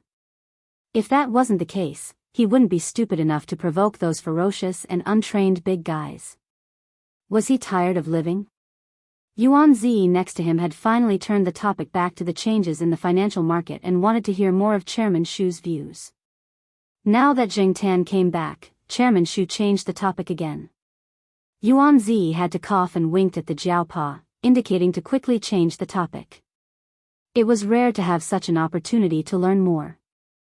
After talking about the changes in the financial market for a while, the topic changed to what happened at the Guqin house not long ago, and also talked about the person who committed the crime. He has nothing now. Naturally, his actions are more extreme. Yuanzi said. Nothing? Chairman Shu smiled and said with a bit of sarcasm, he doesn't have nothing. At least he is still sick, very sick. It could be seen that Chairman Shu didn't think highly of the person's behavior and was very contemptuous. Probably people in that kind of situation wouldn't be calm, right? The higher you stand, the more painful it is to fall, Yuanzi said. Jiangtan glanced at Chairman Shu. He felt that this person seemed to be more interested in cats than people. He had probably encountered some bad things in the past. When Jiangtan was walking around a while ago, he heard someone say, the more people you know, the better you think pets are. It was not uncommon for people to treat others well, only to be stabbed in the back in the end. That was why some people were becoming more and more extreme. However, Jiangtan felt that Chairman Shu wasn't as simple as he looked. Just like Feng Xiaokong, he didn't look very reliable usually, but he could really carry a big company and make great achievements. If he could be seen through so easily, he wouldn't be someone who had been fighting on the battlefield for more than 20 years. As they chatted, they started talking about Chuhua City. Chairman Shu sighed. Chuhua City is a good place. A friend of mine is planning to open a shop there. Jiaopa and Yuanzi's hearts skipped a beat. Here it comes. Yuanzi's company and Chairman Shu's company basically didn't have much business interaction. Previously, they thought that Chairman Shu invited them to a place like this for tea and chat. Sure enough, there was another reason. The friend that Chairman Shu was talking about was the owner of this shop. Although this place looked very high-end, the owner came from a humble background and didn't study much. When he didn't even finish junior high school, he traveled all over the country to learn the cooking skills of various places and figured out many dishes. Later, when Nanjing began to develop rapidly, he came to this city to open a shop. By chance, he met Chairman Shu and some others. With their help, he opened this relatively high-end shop. However, the owner's first shop had never been closed. Now, it was famous among the people of Nanjing. All these years, he had been thinking about cooking and didn't have the time to manage the shop. Now that he was free and didn't have to worry about money, he wanted to open other branches in other places in the country. Coincidentally, Chairman Shu found out that Professor Jiao and Yuanzi were from Chuhua City when he talked to them about how his dog had scared the other party's cat away. Chairman Shu also took this opportunity to ask around. Most of his business was actually overseas. In China, he only knew a little about Beijing, Pearl City, and Nanchang. He wasn't familiar with other places. Yuan Zi and Jiao Pa chatted with Chairman Shu about the current development of Chuhua City. During the conversation, they found that Chairman Shu wasn't completely ignorant about Chuhua City. Several famous companies and local people in Chuhua City could give their opinions. At this moment, the door of the private room opened. A man in his 40s walked in. He wasn't dressed very well. He was wearing a tank top and shorts. There was also the smell of food on his body. Looking at how casual this man was when he greeted Chairman Shu, and how close Tofu and Mars were to this man, Jing Tan guessed that this man should be the owner of the shop that Chairman Shu was talking about. When this man came in, he brought Mars and Tofu with him. The fur of these two dogs was already dry. Not long after Jing Tan returned to the private room, the two dogs were taken away from the pool. Because Great Danes had short hair, compared to other long-haired breeds, they were more afraid of the cold and not the heat. However, in the summer, when the sun was hot and the temperature was high, Great Danes would feel hot and dry. Some of them might even suffer from heatstroke. Therefore, Tofu spent most of his time in the air-conditioned room. He would only go to the pool to play when his owner was busy. As soon as they entered the room, the two dogs, who were panting with their mouths wide open, became much quieter. The coolness of the room made them feel very comfortable. Tofu even came over to the chair that Jing Tan was squatting on and sniffed it. Seeing that Jing Tan didn't pay attention to it, it went back to sit next to the man who just came in. As for Mars, it had already run to Chairman Shu's side. Jing Tan wasn't interested in the conversation between Jiao Pa and Chairman Shu. He stared at Tofu's ears and then glanced at Mars's ears. He then looked at the four people who were introducing themselves to each other. Jing Tan jumped off the chair and walked over to Tofu. Since no one was looking at him, he was bored sitting there by himself. Tofu was tired from playing with the water. It lay on the floor and licked its nose in the cool room. Then, it closed its eyes and began to take a nap. When Jing Tan jumped off the chair, Tofu's ears moved. However, it didn't open its eyes. When Jing Tan walked in front of it, it slowly opened its eyes. When it saw Jing Tan, it didn't raise its head. It only looked up at Jing Tan. Jing Tan stared at Tofu's eyes. He felt that Tofu was in a good mood. It didn't show any signs of alienation or warning. Therefore, he moved closer and looked at Tofu's ears. He was curious about how Tofu cut its ears. As Jing Tan moved closer, Tofu raised its head. It opened its mouth and stuck its tongue out. It looked at Jing Tan. It didn't seem to understand what this cat wanted to do. When Jing Tan raised his hand to touch Tofu's ears, Tofu shook its head. It even raised its paw and rubbed its ear. It probably felt itchy because of Jing Tan's touch, but it didn't get angry. It didn't growl to warn him. What a good dog. Jing Tan thought to himself. The four people at the table were talking about a new dish that the boss of the restaurant had come up with. The boss's surname was Kai. Before this person appeared, Jing Tan thought that the boss of the restaurant might have a big head and a thick neck. Now, it seemed that this wasn't the case. He was close to 50 years old and was quite healthy. He didn't have fat arms or a big belly. He was very easygoing. When they talked about other things, he didn't talk much. However, when they talked about food, he seemed to glow. Chairman Shu jokingly talked about Boss Kai's life before he became rich. Back then, Boss Kai was a peasant who often suffered from hunger. When he left the village to study in the city, he met many people who belittled him. There was once a landlord who said that Boss Kai, who rented a cheap house, was a fly in the countryside. He was born in the latrine and died on the dining table. To put it bluntly, it meant that he was born in a poor family and was uneducated. He only knew how to eat. 30 years in the East, 30 years in the West. Don't bully a poor young man. Many people had said this pretentious sentence, but only a few people could realize it. Therefore, every time they talked, Chairman Shu and some of Boss Kai's friends would tease him and say, "When the time comes, You can drive a luxury car worth millions and smash him with millions of cash. In order to prevent Chairman Shu from mentioning the past, Boss Kai talked about the new dishes that he had made in the past few months. Yuan Zi listened to him talk about those dishes and kept swallowing. He was also a foodie. When he heard that the food flavor in Nanjing was opened by Boss Kai, his fondness for Boss Kai skyrocketed. When Yuan Zi's father, Old Master Yuan, who had passed away, was still alive, he liked the food flavor dishes very much. Old Master Yuan said that the dishes there were not impetuous.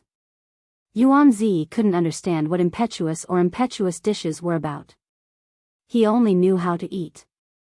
As for tasting the dishes, that was the job of the gourmet experts.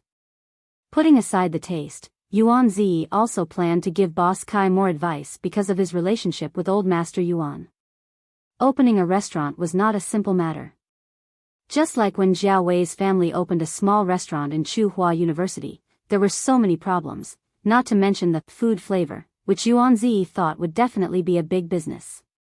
As the saying went, a strong dragon could not defeat a local snake. There were many local snakes in Tsinghua City. If he wanted to expand the restaurant, he had to consider more factors.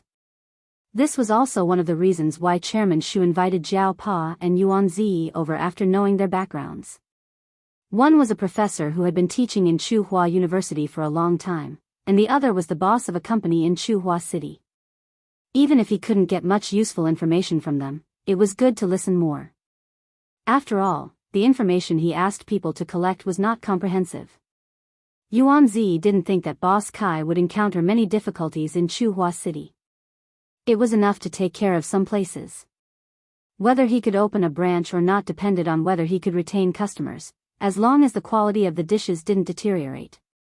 Don't worry, it won't be a problem. I believe in the ability of food flavor. When food flavor opens, I can often eat food flavor dishes. Even if it's far, I will have to drive there, Yuan Zi said with a smile. It's not far. Isn't Professor Jiao at Tsinghua University? The restaurant I bought is nearby, Boss Kai said. It's called something. Hengwu Square. I looked for it for a long time. I think the newly built Hengwu Square is quite good, so I bought it. Seeing that Professor Jiao and Yuan Zi's expressions suddenly changed, Chairman Shu asked, "What's wrong? Is there something wrong? Hengwu Square? Isn't the Yi-house territory?" Jiao Pa and Yuan Zi looked at Jing Tan at the same time. Chairman Shu and Boss Kai also looked over.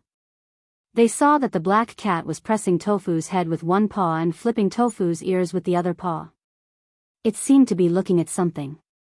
There was a saying, kind people are bullied by others, and kind dogs are bullied by cats. Chapter 301. Chairman Shu had always thought that he was good at reading people. He could guess what they were thinking from the subtle changes in their expressions. But now, he was puzzled. When Professor Jiao and Yuan Zi heard Boss Kai mention Hengwu Square just now, their expressions became very hard to understand. He really didn't know how to connect the change in their expressions to the cat and the Hengwu Square. Looking at the subtle expressions of the two men and the black cat, Chairman Shu coughed and said, "Professor Jiao and Mr. Yuan, what do you think of Hengwu Plaza? Can you tell us about it and give us some suggestions? When old Kai goes there, he can avoid some trouble. I heard that the place is quite particular. Of course, some small shops wouldn't cause much trouble. But if one wanted to do something bigger, it would involve some interests. It was inevitable that they would have to negotiate with some people there. For example, the boss behind Hengwu Plaza, Yi Hao. Chairman Shu didn't know much about the local tyrants in China. He didn't have much interaction with Yi Hao. His understanding of Yi Hao was limited to the investigation materials given to him by his assistant. Other than Yi Hao, there were some other non-government forces near Hengwu Plaza. Chairman Shu actually didn't agree with Boss Kai's choice of Hengwu Plaza, but since Boss Kai insisted, he had no choice but to try his best to help. This Hengwu Plaza. Yuan Zi wanted to say something but stopped. He opened his mouth and looked at the Jiao Pa, Ming Sheng, "You say it. After all, your family is more familiar with that person. That person, when Jingtan heard them talking about Hengwu Plaza, he stopped flipping through the tofu and jumped back to the chair next to the Jiaopa to listen to their conversation. When Yuan Zi was talking, he kept glancing at Jingtan. Jingtan didn't know what this guy was thinking. The Jiaopa thought for a while and said, I believe Chairman Shu and Boss Kai have done some research on Hengwu Plaza. Although I live at Tsinghua University, I don't go there often. I don't know more about Hengwu Plaza than you two. Chairman Shu picked up the cup in front of him and took a sip of tea. He looked at the Jiaopa and asked, You know Yi Hao? He didn't know much about Hengwu Plaza, but that didn't mean he didn't know the people behind it. I know him, but I'm not familiar with him. The Jiaopa didn't deny it. There were many things he didn't want to say. After all, it was related to his cat. But Chairman Shu was too smart, and this was the first time they met. They weren't familiar with each other at all. It was impossible for him to say too much. When he heard that the Jiaopa knew Yi Hao, Chairman Shu was a little surprised. He didn't expect that the two people he met by chance were actually related to Hengwu Plaza. From the information given by his assistant, he knew that Yi Hao was much younger than him and wasn't easy to deal with. He was ruthless. This was also why he was worried that Boss Kai would open a store there. Boss Kai wasn't very tactful and easily offended people. In Nanchang, people would give him some face if he helped him. But if he went to Tsinghua City, it was hard to say, even if it was just a branch store. Boss Kai would definitely stay there for a while. After all, it was his first branch store. They had been friends for so many years. He didn't want to see Boss Kai fail so soon after he went there. Of course, Chairman Shu could also see that Professor Jiao didn't want to say something. He only wanted to know that Professor Jiao and Yi Hao knew each other. What he meant was whether he could arrange a meeting with Yi Hao at that time. Although Chairman Shu could also meet with Yi Hao and talk with him, it would be better if there was someone he knew to act as the middleman. As for the Jiaopa, he didn't immediately refuse. He had to ask Yi Hao about the meeting first. In fact, in many cases, Yi Hao's reputation wasn't as good as his cat's. It all depended on whether his cat wanted to help. Zheng Tan sat there and yawned a few times. He was bored listening to the four people talk. He couldn't sleep even if he wanted to. Probably seeing that Zheng Tan was bored, the Jiaopa said, If you're bored, go out for a walk. After saying that, the Jiaopa remembered Zheng Tan's history of running around and causing trouble. He added, Just stay in the yard. Don't go too far. Otherwise, you'll be grounded. Zheng Tan couldn't stand it anymore. It was better to find a shady place to sleep than to stay here and listen to these people talk. It was too noisy here. Seeing that Zheng Tan wanted to go out, Boss Kai, who was closest to the door, stood up and opened the door a little to let Zheng Tan go out. The Jiaopa, who was about to stand up and open the window, saw this and sat down again. However, as soon as Zheng Tan went out through the door, Tofu followed behind him and squeezed through the door.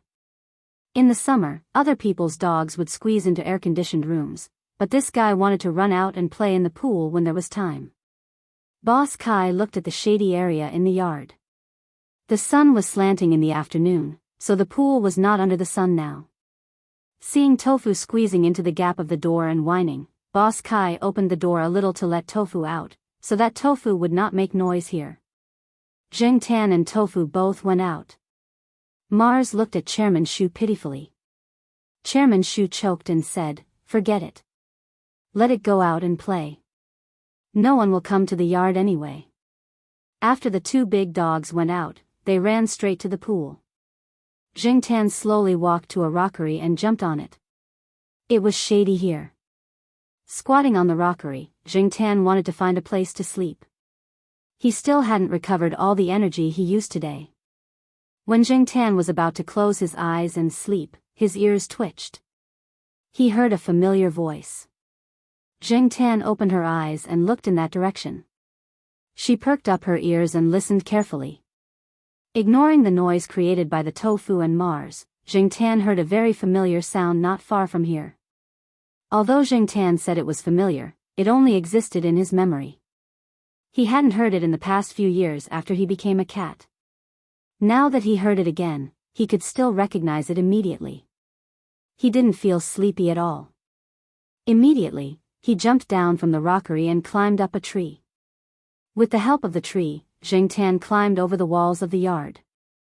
In the private room, Jiao Pa was chatting with Chairman Shu and Boss Kai.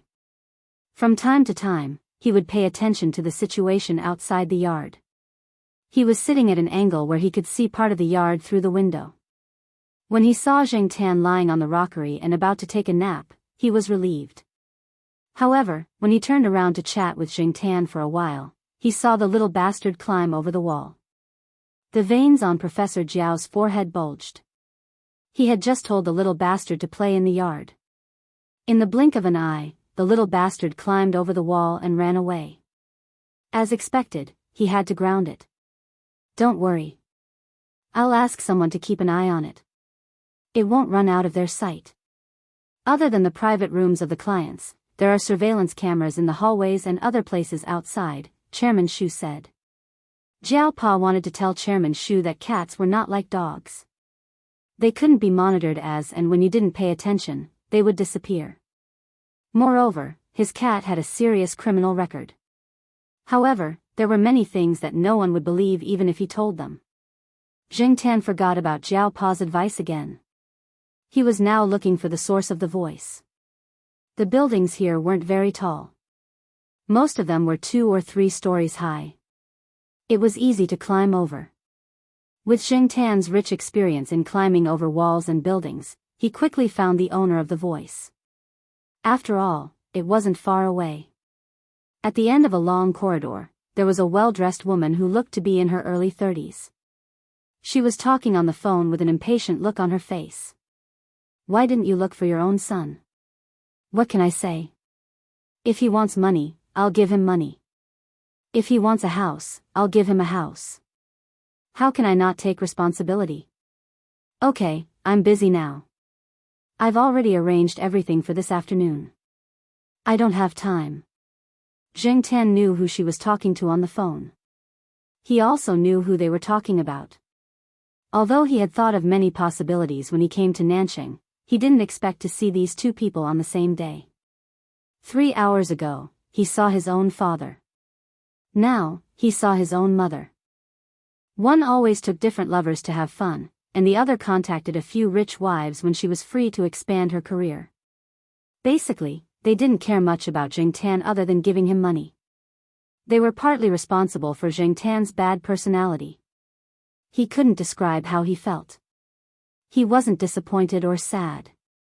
Probably because he knew it would be like this, he didn't have much hope. The person standing in the corridor immediately hung up the phone. She still had the same expression on her face. It was obvious that she was in a bad mood.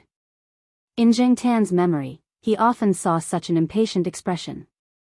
Pushing a strand of hair that had been blown by the wind behind her ear, the woman standing there took a deep breath and looked at the scenery around her, trying to adjust her mood.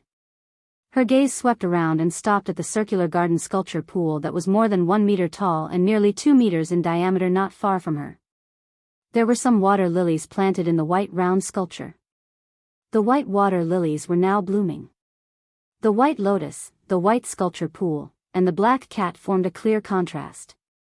The woman stood by the corridor and looked at the cat standing by the pool. The black cat sitting by the pool also looked at her quietly. The woman froze. She felt inexplicably guilty when she looked at the cat's eyes. Just then, the door of a private room opened and a woman in her 30s came out. Hey, are you done with the phone call? We're waiting for you. Zheng Tan's mother's impatience immediately disappeared. She smiled and replied, okay. Look at you guys. She walked into the private room and looked at the pool again. Then, she turned back, walked into the room, and closed the door. The window of the private room was covered by curtains. Zheng Tan couldn't see the situation inside, but he knew who his mother often hung out with. Retracting her gaze, Zheng Tan looked at the water lilies in the pond. She raised her hand and touched the flower closest to her. TSK, I'm still inexplicably unhappy. There were a few small fish swimming under the lotus leaves. He didn't know what species they were. After Jiangtan finished touching the flower, he began to pat the small fish that swam to the surface of the water to scare them back into the water. The two people who were secretly watching Jiangtan because of Boss Kai and Chairman Shu's orders looked at each other. Is it really okay for the cat to do that? It should be okay, right? The boss's son specially brought it back from a trip. I heard that it can't be found locally. Not only is the fish beautiful, but it also doesn't eat leaves like the koi we raised before. It's hard to get more if it's gone. But I didn't see it eat the fish. It looks like the cat is just patting it for fun.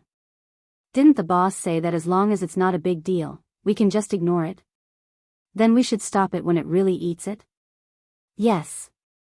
Even if we want to catch a thief, we have to catch the stolen goods. What if we scare it away? It's not easy to catch a cat when it runs away. That's true. When Jiangtan didn't want to pat the fish anymore, he jumped into the pool and climbed over the wall. When he passed by the corner where the two people were standing, Jiangtan looked at them from above. Two idiots. Catch the stolen goods. Seeing the cat leave, the two people standing there were confused. Why do I feel like the cat was looking down on me? Chapter 302. Jiangtan was grounded. At least before he left Nanchang and Nanhua City, he couldn't wander around freely. This was the result of a unanimous vote by the 4 members of the Jiao family. It was quite democratic. Of course, for Jiangtan, being grounded didn't have much of an effect on him. He was quite familiar with Nanchang and Nanhua City, so he wasn't like those who came here for the first time. This time, he met his parents, but unfortunately, he couldn't meet the person he wanted to meet the most. Perhaps, this was God's will. No matter how hard he tried, he wouldn't be able to meet his current self. In fact, after calming down and thinking about it, Jiangtan also knew that even if he met his current self, there wouldn't be any good results. Jiangtan wasn't very friendly to cats in the past. After all, for a long time, he thought that cats were crazy, and no cat would be close to him. Forget it, if he couldn't meet him, then so be it. Old friends were one thing, but the weather was another. Jiangtan was also afraid of the heat in the summer, so he was too lazy to go outside. Most of the time, he stayed indoors. Jiao Ma took Jiao Yuan and little Pomelo to play around for a few days before resting. Only Jiao Pa and Yuan Zi went outside a lot. In the middle of August, the Jiao family returned to Chuhua City. There were still a lot of things to do. Although the holiday wasn't over, they had to come back early. Jiao Yuan and the other kids from the courtyard all went to the same high school. Chuhua Affiliated High School was a little far from Chuhua University, and it was a boarding system. Jiao Yuan only came back once a week on weekends, which meant that Jiangtan didn't have much time to see Jiao Yuan. Little Pomelo, who was also in junior high school this September, was the same as Jiao Yuan and the others. They were all in junior high school near Chuhua University. Little Pomelo was familiar with the other kids from the western courtyard, so Jiao Pa, Jiao Ma, and the others didn't have to worry. Jiao Ma would be teaching in junior high school for another year. She could have been transferred to Jiao Ma Affiliated High School a long time ago. With Jiao Ma's ability, she had no problem teaching in senior high school. Moreover, she had been a substitute teacher in the past 3 years. She had been teaching in the first year, then in the second year. Sometimes, she would replace teachers who couldn't attend classes for some reason. She was very experienced. Jiao Ma's probation period had ended a long time ago, but she didn't transfer because of Jiao Yuan. This year, Xiong's mother personally came over to persuade Jiao Ma to transfer to Chuhua University as soon as possible. There would be some changes to the policies in the future, and the competition was getting fiercer. Jiao Ma agreed to stay in junior high school for another year, mainly because she was worried about little Pomelo. She would transfer to Chuhua University's affiliated high school next year. Jiao Pa was also a busy man. He had a lot of students and research projects under him. He also had to deal with non-research projects. As a result, Jiangtan had more time to be alone. During the day, Jiao Pa and Jiao Ma were not at home. Jiao Yuan came back once a week. Little Pomelo stayed in school for lunch. Zheng Tan would sometimes go out with Jiao Ma and little Pomelo in the morning. He would send them to school for a walk before coming back. Sometimes, he would follow Jiao Pa to the teacher's cafeteria for breakfast. After breakfast, he would think about how to kill time. In the afternoon, he would hang out with Jiao Wei. Thinking about this kind of life, Zheng Tan felt that he was bored out of his wits. He really admired Huang and the rest for being able to sleep in the courtyard for an entire day or play with their own tails. They treated him as an imaginary enemy to entertain themselves.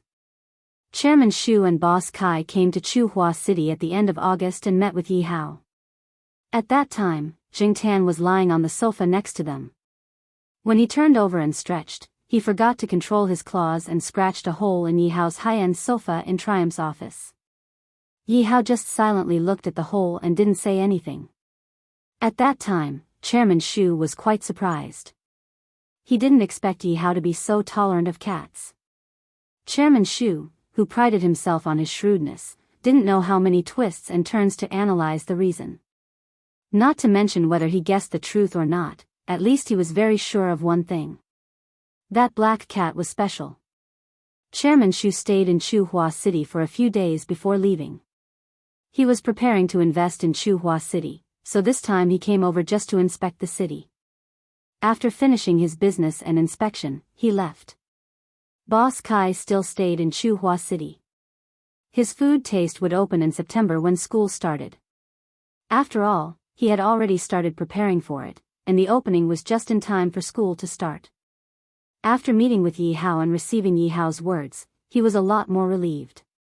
He put more energy into studying the tastes of the people in Chuhua City. He determined a few dishes that were suitable for the style of Chuhua City and decided on a few special prices to test the response. The size of food taste wasn't small in Hengwu Plaza. It was still 2 floors, and the second floor was still mostly private rooms.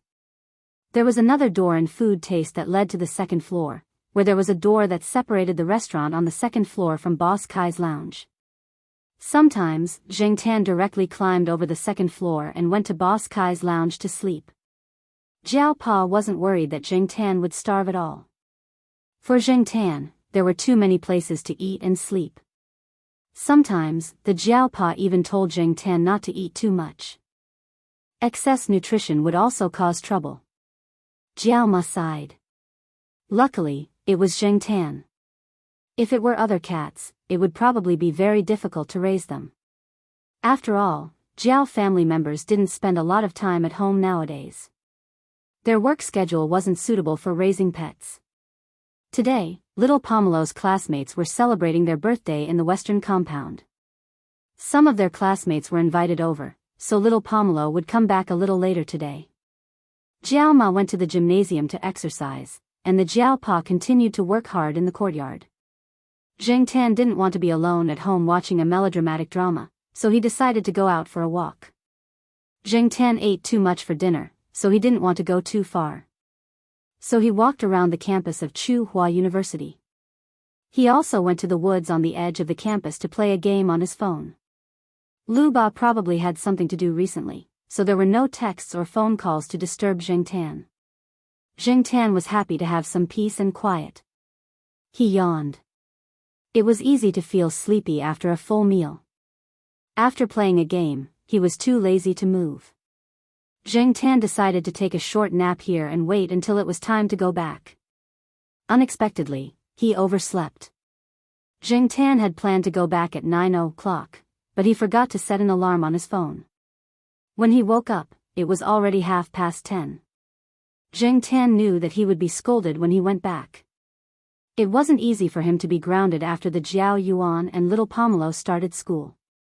If he went back later today, it would probably make the Jiao Pa and Jiao Ma think too much. They would think that Zheng Tan came back late again after a few days of being well behaved. Zheng Tan hurriedly got up and planned to walk out of the tree hole. His ears twitched, and he stopped walking. He carefully stuck his head out of the tree hole and looked outside. Someone was coming this way. Generally, no students would come to the forest at this time. After all, it was too late, and accidents could happen easily. The forest was not safe for them. Anyway, the people over there were coming over. Zheng Tan decided to take a look first. After all, he had his phone here. Although he didn't think that anyone would climb up the tree to dig out the tree hole, Zheng Tan still wanted to be safe. Why would they come to the forest at this time? Judging from their footsteps, they sounded a little sneaky. If they were a young couple, it would be reasonable. However, it seemed that they were two men. It was very dark, but Zheng Tan could still see the two people coming over with the help of the moonlight. One of them was about 20 years old, quite young, and the other was about 40 years old. The two of them seemed to be very tired. They were panting, but they were very careful. They didn't dare to breathe too loudly. When they spoke, they also lowered their voices. Zheng Tan couldn't hear them clearly. One of them was that their voices were very low, and they spoke quickly. They also had an accent that didn't belong to Chuhua City. Zheng Tan could only guess one or two words from what he heard. If there were faint sounds of students passing by along the path that led to the side door at the edge of the forest, the two of them would stop and hide behind a tree or crouch behind a bush. They would wait for the students to leave before they continued walking. This made Zheng Tan even more curious. Although the two of them weren't very good at hiding, weren't they being too careful? What kind of shameful things did these two people do?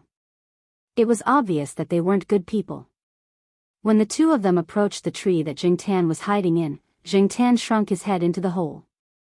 He noticed that the older man would look up at the tree above him as he walked. When Zheng Tan chose the tree that he was hiding in, it wasn't only because of the tree hole above it, but also because of its concealment. When it wasn't winter, it would be more secure with branches and leaves. Usually, no one would climb this tree for no reason. Until now, no one had discovered this tree hole. There were a few people moving around here, but they didn't climb up the tree. As he was thinking, he heard the older man say something. Zheng Tan heard the words tree and other words, but he didn't understand the specific meaning. There were people watching from below. Zheng Tan didn't stick his head out. He only perked up his ears to hear what the other person was doing. The next moment, Zheng Tan felt that someone had climbed up the tree. Zheng Tan was shocked. They really climbed up? Did they also want to hide something? Zheng Tan cursed in his heart. *CK, if they want to hide something, then just hide it. There are so many trees in the forest, why did these two rats have to choose this one? Originally, Zheng Tan didn't plan to do anything, but now, it was no longer up to him. He didn't want these two people to discover the tree hole where he hid something. It was rare to find such a good place to hide something, but someone actually wanted to steal it? Not a chance. Zheng Tan didn't immediately react when he noticed that someone had climbed up the tree. Instead, he shrunk into the tree hole to avoid being discovered. Probably because they were afraid of being discovered, the two of them didn't turn on anything like a flashlight. Using the cover of the night, they climbed up bit by bit. Feeling that the person was getting closer and closer, Zheng Tan held his breath and quietly bent his hand to pick up a broken branch. The broken part was a little sharp. A pair of hands appeared at the entrance of the tree hole. It seemed to be the younger man. Zheng Tan tried to shrink into the tree hole as much as possible. "Hey, uncle, there seems to be a hole." The young man used his hand to test the edge of the hole. He happily lowered his head and said to the vigilant people under the tree. With a hole in the tree, it would be easier to hide things. Zheng Tan understood this sentence, but the older man under the tree quickly said something that Zheng Tan didn't quite understand. After the young man lowered his head and finished speaking, he was ready to climb up a little to take a closer look at the hole. However, when he turned his head, before he could continue climbing, a blurry shadow suddenly jumped out of the tree hole. "Ha!" Zheng Tan shouted. At the same time, he used the branch in his claws to stab the person's hand. Chapter 303. The tree hole Zheng Tan was in was still a little high from the ground. When the man fell, he landed on top of the older man. The grass in the forest was thicker, and there were many leaves. The man only screamed when he fell. He probably suffered some fractures and sprains, but his life was not in danger. The older man got up and cursed. Zheng Tan could not understand what he was saying. He could only guess from the man's tone that it was not anything good. The older man did not feel good being pressed on the ground. He got up and rubbed his shoulders and neck. Seeing that the younger man was still groaning on the ground, he kicked him and scolded him in a low voice. He probably told him to be quiet. He did not want to be discovered. The younger man's voice was indeed much quieter. He slowly got up and rubbed his back and other places. Then he touched his hand and found that the stinging spot on the back of his hand was sticky. It was obviously bleeding. With human eyesight, it was difficult for the young man to realize that the thing that scared him off the tree was actually a cat. At most, he only saw a blurry shadow flash before his eyes. Moreover, Zheng Tan's shout did not sound like a cat. Therefore, the two men probably thought that the tree hole was occupied by a bird, and the wound on his hand was pecked by a bird. The young man was very angry. He stepped on something hard and bent down to pick it up. It was a stone the size of an egg. He picked it up and threw it at the tree hole where Zheng Tan was. However, his arm was injured in the fall, so he did not use much strength. The stone only hit the tree trunk. The older man saw this and scolded in a low voice again. He slapped the back of the young man's head, then carefully looked at him and asked something. The young man shook his foot and replied, "No." Zheng Tan immediately retreated back into the cave after her initial shock. She kept her ears perked up to listen to the commotion below. After the two of them were whispering under the tree, they did not continue to stay under the tree and went to other places. When the two of them were about 10 meters away, Zheng Tan quietly poked her head out and saw that the two of them had walked to a cluster of low shrubs. Very few people went there. The grass was thicker, and when the temperature was still warm, there were always a lot of mosquitoes there. The two of them were whispering to each other in the bushes. At the same time, Zheng Tan could hear rustling sounds coming from the bushes. Could it be that the other party fell so badly that he couldn't climb up the tree, so he chose another place to hide his things? Zheng Tan watched as the two of them busied themselves for a while. He stood up and looked around carefully, as if he was trying to memorize the terrain and the specific location of the place. Then, he left, looking back 3 times with each step he took. When he left, he fiddled with some of the weeds around the bushes to make them look more natural. After the two men walked away, Zheng Tan listened carefully to his surroundings. When he didn't hear any footsteps, he slid down from the tree and walked towards the bushes. Carefully pushing aside some weeds in front of the bushes, Zheng Tan sniffed. There was an unusual smell here that was different from the smell of the shrubs. Following the smell, Zheng Tan stretched out his claws to push aside the bushes. In the dense bushes, there was an inconspicuous small bag. It looked like the bag that the students used to store their MP3 players. The other party tied the bag's string to a few branches in the bushes. The string was tied quite securely, probably because they were afraid that it would fall and cause other accidents. Zheng Tan untied the bag for about half an hour. No wonder the two of them squatted in front of the bushes for so long. After taking the bag out, Zheng Tan fiddled with the bushes a few more times, straightening out the weeds that had been pushed aside. Then, he carried the bag and ran away. Coming under a tree, Zheng Tan touched the bag. The bag was very ordinary, and the material didn't seem to be very expensive.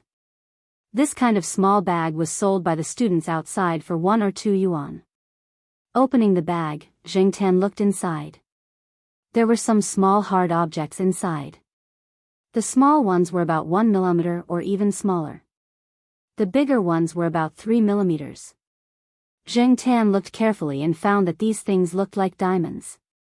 Diamonds? Fake, right? Zheng Tan looked at the small particles in the bag. As an illiterate person who couldn't even differentiate between diamonds and crystals, Zheng Tan felt a lot of pressure. But if it was fake, then why were the two of them so careful? Hiding things in the middle of the night like a thief? But if it was real, then these diamonds were worth a lot of money. Why would the two of them just leave it here? Put the bag back?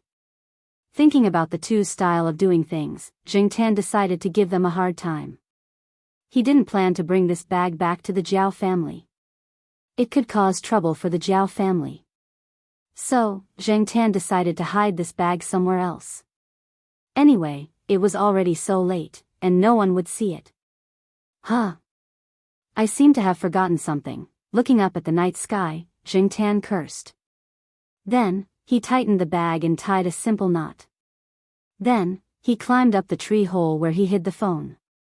Since the two of them came here to hide things and found this tree hole, Jiangtan decided to temporarily move the phone. Jiangtan thought about the place where he hid the phone and the bag of real and fake diamonds. After Jiangtan hid the things, he looked at his phone. It was 11:40 p.m. He turned off his phone and immediately ran towards the East District compound. Before he entered the compound, Jiangtan could see the building where the Jiao family lived. The lights in the living room of the Jiao family on the 5th floor were still on. Jiangtan took a deep breath and continued running. He couldn't avoid a scolding. 5th floor, Jiao family living room. Jiao Pa and Jiao Ma were sitting in the living room. The TV was on, but there was no sound at all. It was almost on silent mode. One was expressionless, and the other looked worried. They kept looking at the clock on the wall. Little Pomelo was sitting in front of her desk in her room. She had an exercise book open in front of her, but she was not in the mood to do anything. She was in a daze. Jiao Pa changed the channel with the remote control. It was a horror movie. In the movie, a cat was baring its fangs at a monster. Jiao Pa's face twitched. It was not that he wanted to watch the movie, but the time was displayed in the corner of the channel. Very good. It was 10 minutes to 12 p.m. The door of the Jiao family's house was not closed. The anti-theft door was left ajar. There was a soft click from downstairs. Jiao Pa and Jiao Ma woke up and looked at the door. After a while, a furry paw pushed open the ajar door. A cat head peeked out and looked carefully into the living room. As soon as she saw the black cat's paw, Mama Jiao's worried heart relaxed. Okay, you are finally back. Jiao Ma walked over and lifted Jiangtan up. She did not see any injuries on him, so she put Jiangtan down. She yawned and went into the bedroom to sleep. Usually, they would be asleep by this time. This time, Father Jiao had a good talk with Jiangtan based on what happened in South City. Jiangtan squatted on the sofa obediently. Jiao Pa pointed at his forehead and scolded him. Jiangtan lowered his head and ears. He knew that he had to be sincere and pretend to be pitiful. Otherwise, he would be scolded even more harshly. Moreover, Jiangtan did feel bad about returning home late. His family was waiting for him when he returned home so late. The three of them had to wake up early the next day to go to school and work. He wondered if they would be tired. Jiangtan tried to squeeze into little Pomelo's bed but failed. Little Pomelo threw him out of the Jiao Yuan's room. At the same time, the Jiao Pa took back Jiangtan's cat tag. Without the cat tag, Jiangtan could not open the door downstairs. It was not convenient for him to go in and out. This meant that he was grounded. The duration was 3 days. After 3 days, whether or not the cat tag would be returned would depend on his performance. Therefore, Jiangtan could sneak out of the building during these 3 days. In order to get the cat tag back as soon as possible, it was better for him to stay at home. Jiangtan thought about how the three of them did not sleep and waited for him in the middle of the night. He did not have any complaints about this. If it was the cat tag, then so be it. He could stay at home and sleep. He could watch TV and secretly play on the computer. He could also go through the cardboard box under Jiao Yuan's bed to find something to relieve his boredom. Jiangtan slept on Jiao Yuan's bed for a night. The next day, Jiangtan stayed at home and looked for comics and novels in the cardboard box under Jiao Yuan's bed. He did not know when those magazines with beautiful girls were all taken care of by Jiao Yuan. Jiangtan had seen the newly bought magazines once. After that, he could not find them. Jiao Yuan, this little brat, had grown up. He was even better at hiding things. While looking through the comics, Jiangtan thought about the bag of things he got last night. He really wanted to see how the two people would react when they found out that the bag of things was missing. But, were those things real or fake? Jiangtan thought. Suddenly, he remembered that Jiao Ma mentioned something about diamonds a while ago. Jiangtan did not pay attention to it at that time. Now that he thought about it carefully, he remembered that Jiao Ma seemed to have seen it in a newspaper. He thought about the approximate date of that day. It should be the Chu University News. Different periodicals were published at different times. Even if Jiangtan did not read newspapers, he was already familiar with it after staying in the Jiao family for a few years. Since it was published recently, it was either on Jiao Yuan's desk or next to Jiao Pa's computer. He jumped to Jiao Yuan's desk and looked through it. There were only a few other periodicals. Jiangtan did not see the Chu University News. He ran to the master bedroom and looked through the stack of newspapers next to the computer. He pulled out the newspaper. He did not need to look for it. As soon as he opened the newspaper, he saw a big picture. There were 3 diamonds on the picture. They were man-made diamonds made by a laboratory in the School of Chemistry at Tsinghua University that specialized in materials research. According to the description, they were all gemstones. Due to its huge commercial value, the synthesis technology of gem-grade diamond single crystals had been tightly sealed for a long time. There were also some research institutes and commercial organizations in the country that had been exploring and researching it. After the laboratory on campus mastered the core technology of synthesizing high-quality gem-grade diamond single crystals, they displayed their 3 excellent syntheses. 3 different colored gem-grade diamonds, with sizes ranging from 6 to 7 millimeters. Jiangtan did not have the patience to read the long academic explanation. He roughly skimmed through it and only understood that these things were made of carbon. Graphite and diamond were brothers, but unfortunately, their value was much higher. A long time ago, Suan jokingly said to Jiao Yuan, "Why is your cat called black charcoal? Just call it graphite." At that time, Jiangtan did not understand. Now that he thought about it, he suddenly felt that his name had become a loser. He just did not know when it would become a diamond. The article in the newspaper said that many man-made diamonds had reached the level where they could be mistaken for real. At the same time, it also said that their laboratory had special identification equipment. The voiceover said that they could help identify diamonds, but the payment would be different. Jiangtan could not directly run to the laboratory with the suspected diamonds and knock on the door. Chapter 304. During the 3 days that his cat tag was confiscated, he didn't have to worry about his meals. Lunch was delivered by the Jiao Wei. Every time the Jiao Wei came over, he would look at Jiangtan with sympathy. After knowing him for so long, the Jiao Wei knew a little about Jiangtan. He knew that the cat would feel uncomfortable if he didn't run around, so he had to walk around outside every day, regardless of the distance. Jiangtan did behave well for the past 3 days.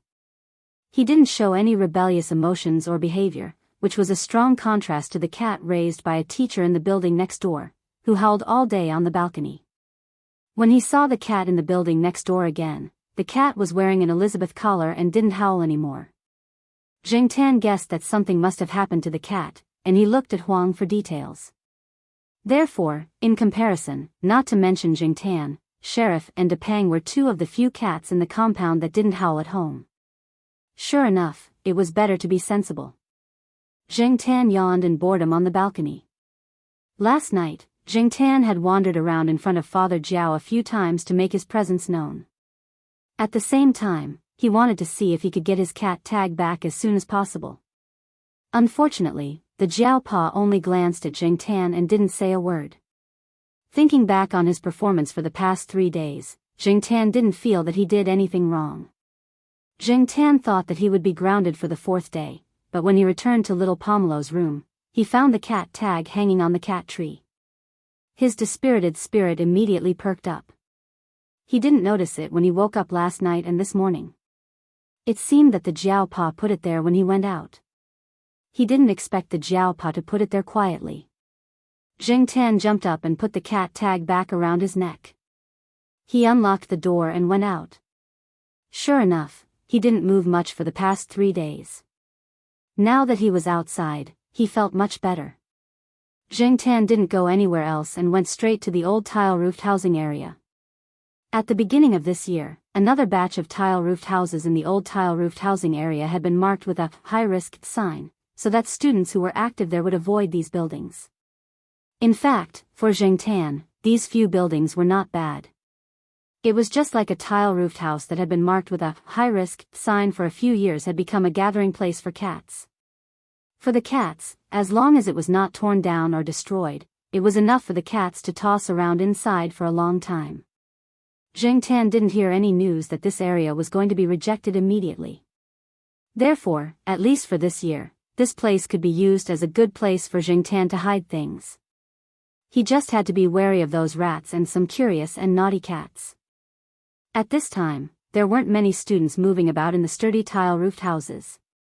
Jiangtan came to a tile-roofed house with a big cross on it and entered through a broken window.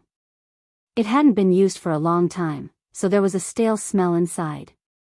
There were some traces of spider activity in the corner. There was also a pile of abandoned wooden tables in the room. There were also some discolored rat droppings on the tables that had been there for a long time. Jiangtan went over, stopped in front of a table, and opened a drawer there. This drawer was one of the better preserved drawers of these tables. In the drawer were Jiangtan's cell phone and the unappraised diamonds that he had brought over that night. Nothing was missing, and there was no smell of other people or cats or dogs. Thinking about the appraisal method that he had seen in the newspaper that day, Jiangtan jumped onto a table with a bag and carefully fished out a few large diamonds. Without any other tools, he could only use a few simple methods mentioned in the newspaper to preliminarily appraise them. In terms of weight, hardness, fineness, polishing, and so on, Jiangtan roughly looked at them. They were similar to the real diamonds mentioned in the newspaper, but Jiangtan was still skeptical. Jiangtan couldn't make a more accurate appraisal now, but he heard that many gem-grade synthetic diamonds might not be lower than real diamonds. However, Jiangtan speculated that there was probably a new way to reduce the cost from what a professor mentioned in the newspaper had mentioned.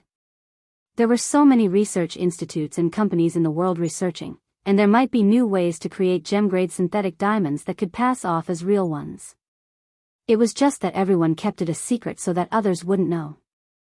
After putting the few colorless diamonds back into the bag, Jiangtan stuffed the bag and cell phone back into the drawer.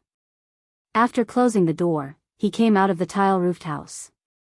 After thinking about it, Jiangtan decided to go to the small forest on the edge of the community to check out the situation.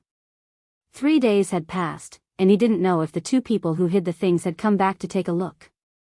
There weren't many people in the small forest at this time, but there were people passing by from time to time on the road from the new student dormitory to the side door. Although Jiangtan couldn't see the situation on the road from here, he could tell by the sound and the sound of the passing cars. Jiangtan didn't run directly but walked slowly. At the same time, he also paid attention to whether anyone was around and carefully identified how many unfamiliar smells were in the air. Jiangtan was already very familiar with the smells here, so if there were any unfamiliar smells, he would definitely be able to smell it.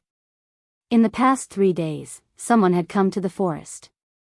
Jiangtan smelled some smells that he had never smelled before, but he couldn't say that it was related to the bag.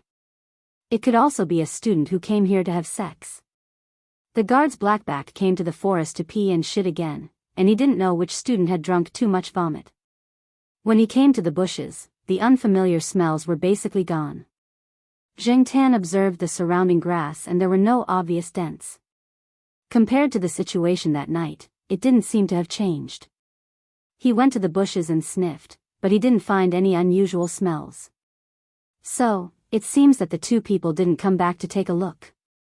So relieved? Or, they couldn't come anymore? Shaking his head, Jiangtan didn't think about it. He ran to the tree hole where he hid the phone. It wasn't occupied by birds, and there were no other traces. Except that the phone wasn't here, it was the same as usual. Everything was the same. This made Jiangtan, who had some expectations, quite disappointed. On the way back, Jiangtan originally planned to go to the Institute of Biological Sciences to report to the Jiao Pa's office. He hadn't been there for a long time, so he wanted to show his presence and let the Jiao Pa know that he didn't run around. However, as he walked, Jingtan turned and ran towards the chemistry department. He saw a person. He had seen that person in the newspaper before. The other picture in the report about gem-grade synthetic diamonds was that person. Although he felt that the bag in his hand might not be related to the person in the chemistry department, Jingtan didn't have anything else to do, so he went over to see if the person had any other emotions. If he lost something valuable, he would be anxious no matter how he tried to hide it. The professor in his 50s just came out of the department. He seemed to be in a good mood, and his smile was sincere. It didn't look like he lost something valuable. There were two people walking with the professor. A man in his 30s looked very gentle and gentlemanly, and a 25-year-old tall beauty with mixed-race looks. However, the woman just walked quietly beside them and didn't interrupt. It was the professor and the other man who were talking. Looking at the professor's words and actions, he was quite polite. Someone who could make these professors treat him so politely was definitely not a simple person. It wasn't until they reached a fork in the road that the three separated. The professor drove away, and the man and woman continued to walk along the road in front of them. It was more like they were admiring the scenery and architecture here. Zheng Tan didn't follow them anymore. He went to the Institute of Biological Sciences and walked around the Jiao Pa's office. He was going to sleep there. There were always people looking for the Jiao Pa. Zheng Tan couldn't stay there, so he went out for a walk and then went to the Jiao Wei's restaurant to eat. After walking around, Zheng Tan walked into a small path. There was only a stone path through the forest and lawn, and this was the shortcut that the Jiao Wei often took after classes. Zheng Tan saw that it was almost time and decided to wait for the Jiao Wei here. There was a 1-meter-long wooden chair. Zheng Tan jumped on it and lay down to sleep. Even if he fell asleep, the Jiao Wei would definitely wake Zheng Tan up if he passed by. There was no need to worry about missing him. Lying on the chair, Zheng Tan smelled the fragrance of the flowers in this season. He ignored the noisy birds flying around and closed his eyes to take a nap. Not long after he closed his eyes, Zheng Tan heard someone walking towards the wooden chair. He opened his eyes a little and looked in that direction. It was the man and woman he saw earlier. The two of them were walking around the campus. Based on their conversation, they were going to find a place to rest. They didn't expect to see Zheng Tan lying here. The man and woman had noticed a wooden chair not far away and were planning to sit down and rest for a while. When they got closer, they found a black cat lying in the middle of the chair. From its tail to its head, it took up most of the chair. The remaining space was obviously not enough for the two of them to sit down. Originally, the two of them didn't think much of it when they saw the cat occupying the chair. After all, the cat would definitely run away if they walked over. However, to their surprise, when they got closer, the cat was still lying on the chair. It raised its head slightly and looked at them with half-opened eyes. It looked like it was too lazy to move. Zheng Tan turned a deaf ear to the two people's gazes. He was hungry now. The food he ate in the morning was almost digested. He didn't want to go anywhere else and didn't want to sleep on the ground. The two people and the cat looked at each other for about half a minute. Just as the mixed-race beauty was thinking about whether or not to chase them away, Zheng Tan yawned and laid down to continue sleeping. He didn't feel much malice from the two people. Since they didn't threaten him, he decided to continue sleeping. The mixed-race beauty who was about to raise her hand saw Zheng Tan's sharp teeth when Zheng Tan yawned. She paused, adjusted the glasses on her nose, and looked at the person next to her, waiting for him to make a decision. The man looked at Zheng Tan. It had a cat tag on it. Obviously, it was a pet cat with an owner. How could it be a stray cat when it was so well raised? Also, looking at this cat, the owner's living conditions should be good. Seeing that the cat on the wooden chair didn't want to give up its seat, he didn't chase it away. He put his hand into his pocket and took out his phone. There was a pendant on the phone. Cats were all interested in this kind of thread-like thing, right? Although Zheng Tan's eyes were closed, his ears were listening to the movements of the two people. He noticed that someone was approaching. Zheng Tan opened his eyes and saw a string of beautiful pendant. The other end was fastened to the phone in the man's hand. It was a string of transparent beads the size of soybeans. Between each bead was a diamond. Fake, right? Chapter 305. The dangling ornaments made Jingtan dizzy, so he couldn't see them clearly. Jingtan stretched out his hand to take a closer look. It did look like the bag of things he had seen before. After staring at it for so long in the morning, even if Jingtan couldn't tell whether it was real or fake, he felt that it was the same. As Jingtan was looking at the ornaments, Jiao Wei ran over. They didn't have classes in the morning, so he was only in the library.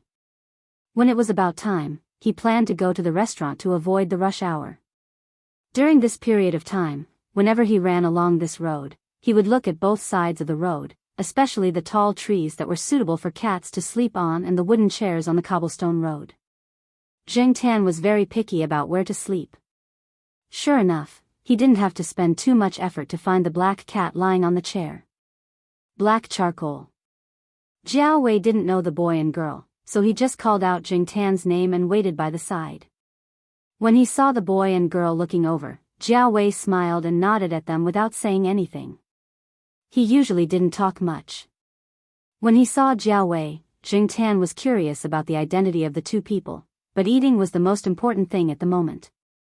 Besides, the two people might not really have anything to do with the bag of things, so Jingtan didn't waste any time. He jumped down from the wooden chair and jogged towards the school gate with Jiao Wei.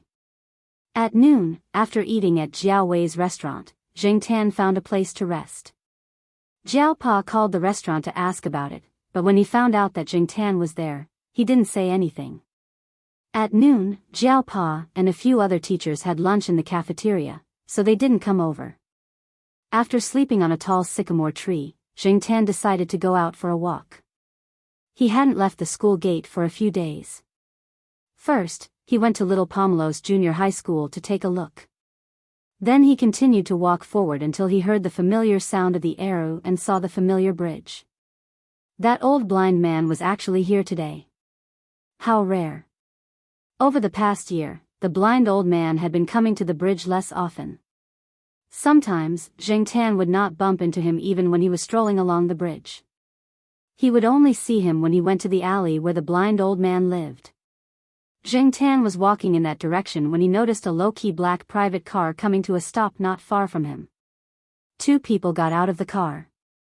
It was the man and woman he saw at noon. Jingtan looked at them. The two people who got out of the car also saw Jingtan. Black cat again? Is it popular to raise black cats here? The woman asked. It's the one I saw at noon. The man was a little surprised. Then, he smiled and didn't take it to heart. Different cats had different ways of looking at people. The way the black cat looked at people was very special. However, even if they were the same cat, it was not a big deal to meet them here. It doesn't have a cat tag, the woman said. She was not doubting the opinions of others. She was just voicing her doubts. Generally speaking, pet cats would have cat tags when they were outside. Although there were not many rigid requirements in China, if it was hung in the morning, why did it take it off in the afternoon? Of course, this was only a temporary doubt. Soon, she stopped paying attention to the cat tags. The man and woman looked away from Jingtan. They did not continue to pay attention to Jingtan. They whispered and walked forward. Jingtan was only surprised when he saw the two people. He was too lazy to care about them. He walked his own way and went all the way to the bridge. Then, Jingtan realized that the man and woman had walked up the steps of the overpass like him. After they went up, the two of them stood against the railing in an empty spot. The woman opened her parasol. The sun in this season was not that warm. The man looked at the middle of the bridge. His eyes stopped on the blind old man who was playing the arrow. Thomas, is that old man the person you are looking for? The woman asked. Yes. The woman was about to ask something else. Suddenly, she said, Hey, the black cat is going over. Both of them were very surprised.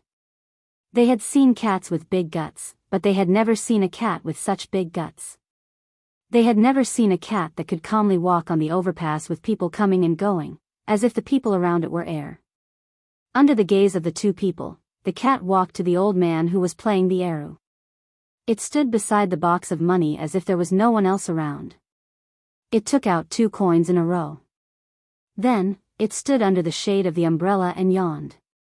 The two people were speechless. After a few seconds of silence, the woman said, "Thomas, that old man has a good temper." The man didn't say anything, but he was thinking in his heart, if her temper was really good, there wouldn't have been so much bloodshed in the dark back then. People who fought with real swords and spears, especially people like that person over there, definitely couldn't be described as good. It was just that the cat was too bold. Many people had said that many animals avoided the old man. Zheng Tan yawned. He had just found 2 coins in the old man's box. Every year, when the school started in September, there would always be some students who thought they were smart enough to throw some coins into the box. Little did they know that when they thought others were stupid and played tricks on them, others also thought they were looking for trouble. It was just that many people did not bother to do it. Wasn't there a saying, "You are looking at a fool on the bridge, and the fool is looking at you from the surroundings"? When Zheng Tan yawned for the second time, the old man finished his song and began to pack up. This made Zheng Tan feel a little strange. It wasn't time yet, right? The old man had something to do today and was leaving early. Zheng Tan was not the only one who thought so. Several vendors on the bridge were also muttering, "Why did the old man leave so early today? Do we have to pack up early too? Let's pack up. He probably heard some news. To be on the safe side, let's pack up and leave." So, behind the old man, some vendors also began to pack up. Of course, there were also some vendors who saw that business was good and still stayed there. This year, the old man did not come over most of the time. Didn't they still set up their stalls? Zheng Tan saw the old man pack up and leave. He followed behind him. It had been a long time since he went to the old man's place. He did not know if little Nine was there recently. After a few steps, Zheng Tan found that the man and woman were also walking not far away. Looking back at them, Zheng Tan continued to walk. After leaving the bridge for a certain distance, Zheng Tan saw a fruit vendor quickly pass from behind, running in a hurry. Looking back at the bridge, the vendors on the bridge were hurriedly packing up something. Obviously, there was an inspection, so they quickly packed up and left. Looking at the old man who was walking at a steady pace, Zheng Tan curled his lips. Passing the business street, he walked into a familiar alley. The man and woman behind him maintained a distance of 6 or 7 meters. Zheng Tan was surprised. These two knew the blind old man? While Zheng Tan was surprised, the two behind him were also surprised. Did this cat know the person in front? Wasn't this a normal cat raised by a normal family in a university? Looking at the reaction of the person who opened the door, whether it was seeing the man and woman or Zheng Tan, there was no extra expression. They really knew each other. After entering the house, Zheng Tan walked to the living room with familiarity. He jumped onto a chair and sat down. He was much more natural than the two behind him. "Uncle Kuan, long time no see." The man bowed slightly to the old man. Zheng Tan's beard trembled. Uncle Kuan? Although the name was only one word different, compared to the public version of Uncle Kuan, that Yi Hao and the others called him, the relationship seemed much closer. "It's been 7 years, Tang Mo. Are you planning to enter the domestic market now that you're back?" The old man's tone had a rare familiarity. Zheng Tan couldn't help but look at the guy named Tang Mo. Where did this guy come from? Tang Mo smiled. "Yes, but I ran into some trouble when I came back. I couldn't handle it, so I came to you for help." Tang Mo didn't beat around the bush. He was very direct and had the tone of a junior talking to an elder. This showed that he knew the old man's temper very well, and that he was indeed very familiar with the old man. If it weren't for the fact that the two of them didn't look alike, and Yi Hao and the others said that the old man didn't have any biological children, Zheng Tan would have thought that if they weren't related by blood, then it might be because Tang Mo was his father. "Oh. The old man took a sip of tea and didn't say anything else. Tang Yamo took a box from the woman next to him and opened it on the table in front of the old man. There were a few diamonds of different shapes in the box. Each of them was more than 5 millimeters in diameter, and the bigger ones were almost a centimeter in diameter.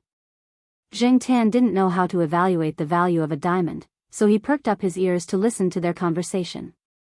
The old man put down his cup and took the box. His fingers brushed across the diamonds, and he picked one up and touched it. He smiled. Not bad, better than the previous ones. If your father knew, he would be very happy. Zheng Tan was stunned. From what he heard, could those eye-catching diamonds be fake? Put the graphite and some other materials into a special box, and put the box into a special device similar to a pressure cooker. It simulates the temperature and pressure of the formation of diamonds below the Earth's surface. The graphite changes, and 3 days later, take out the box. Open it, and you will find a diamond crystal. Compared to the natural diamonds that take billions of years to form, these only take a few days to produce. It's much cheaper than the natural diamonds dug out from the mines. However, that's only the technology from 3 years ago. Tang Yamo picked one up and looked at the light reflected on it. His eyes were full of confidence.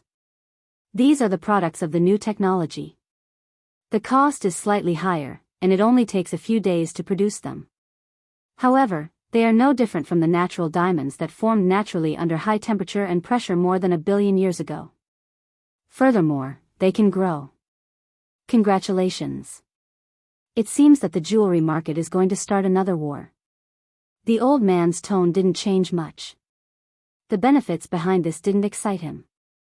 I remember when your father proposed the plan, he said that once the technology matured, it would have an impact on the market no less than the advent of the Iron Age in the 1950s and the invention of the transistor in the 1940s. Diamonds weren't only used as jewelry. They could also allow computers to operate at a speed that could melt the innards of current computers. They could also penetrate into electronics, machinery, and even firearms and bring about reforms. Although there was still a long way to go before he could reach his goal, and there were still many problems that had yet to be solved, Tang Yamo felt that he had already taken a big step forward. Before that, I would like to ask Uncle Kuan to help me find a bag of experimental products that were stolen by rats, Tang Yamo said as he put down the diamond. Chapter 306. Before Tom came here, an assistant brought some experimental products of a new technology over. However, there was an accident midway, causing a small portion of the experimental products to go missing. The accident was accidental. This was the conclusion Tom came to after investigating. However, during the accident, some people took advantage of the opportunity to steal some of the experimental products. Tom didn't want these experimental products to cause unforeseen changes to his plan. Compared to the box Tom just took out, these experimental products were still somewhat lacking. If they were tested by professionals with professional equipment, they would be able to detect the difference between them and natural diamonds. However, Zheng Tan couldn't tell the difference at all based on the simple identification method described in the newspaper. Knowing this, Zheng Tan felt a lot better. It wasn't that he wasn't good enough, it was just that these things were difficult to distinguish between real and fake. Of course, if it was like what Tom said, and the final product was no different from a natural diamond, then it wouldn't be considered a fake. It would still be a real diamond, but the price would only be 1/3 of a natural diamond. In any case, what Tom meant was that the experimental subjects weren't worth much to him, so he didn't care about the money. What he cared about was whether there were other conspiracies behind the scenes that could affect his business plan. The thief's method of picking the lock is not like an ordinary thief, Tom said. It was because of this that he came to the old man for help when he couldn't find the target for the time being. After all, most people who had some technical work should have some understanding of it. After hearing Tom's words, the old man nodded. 2 days. He meant that he would contact Tom within 2 days. Okay, then I'll have to trouble Uncle Kuan. It seemed that Tom was going to accompany the old man for a meal. Zheng Tan saw that little Gio wasn't around, so he didn't want to stay here any longer. The two didn't talk about the diamond anymore. Most of the time, it was Tom talking about his experience and business development over the years. If he continued to stay, Jiangtan wouldn't be able to get much useful information, so he simply left. After returning to Tsinghua University, Jiangtan didn't run around. He had just been grounded, so he wanted to show off. Therefore, he went straight to the Jiao Pa's office to sleep. When it was time to go home for dinner, they would go home together. The next day, Jiangtan ran to the small forest at the edge of the campus to take a look. Unlike the previous time, even though there did not seem to be any changes and no one had stepped on the grass, Jiangtan smelled an unfamiliar scent from the bushes. Someone should have been here last night. There were at least 2 people.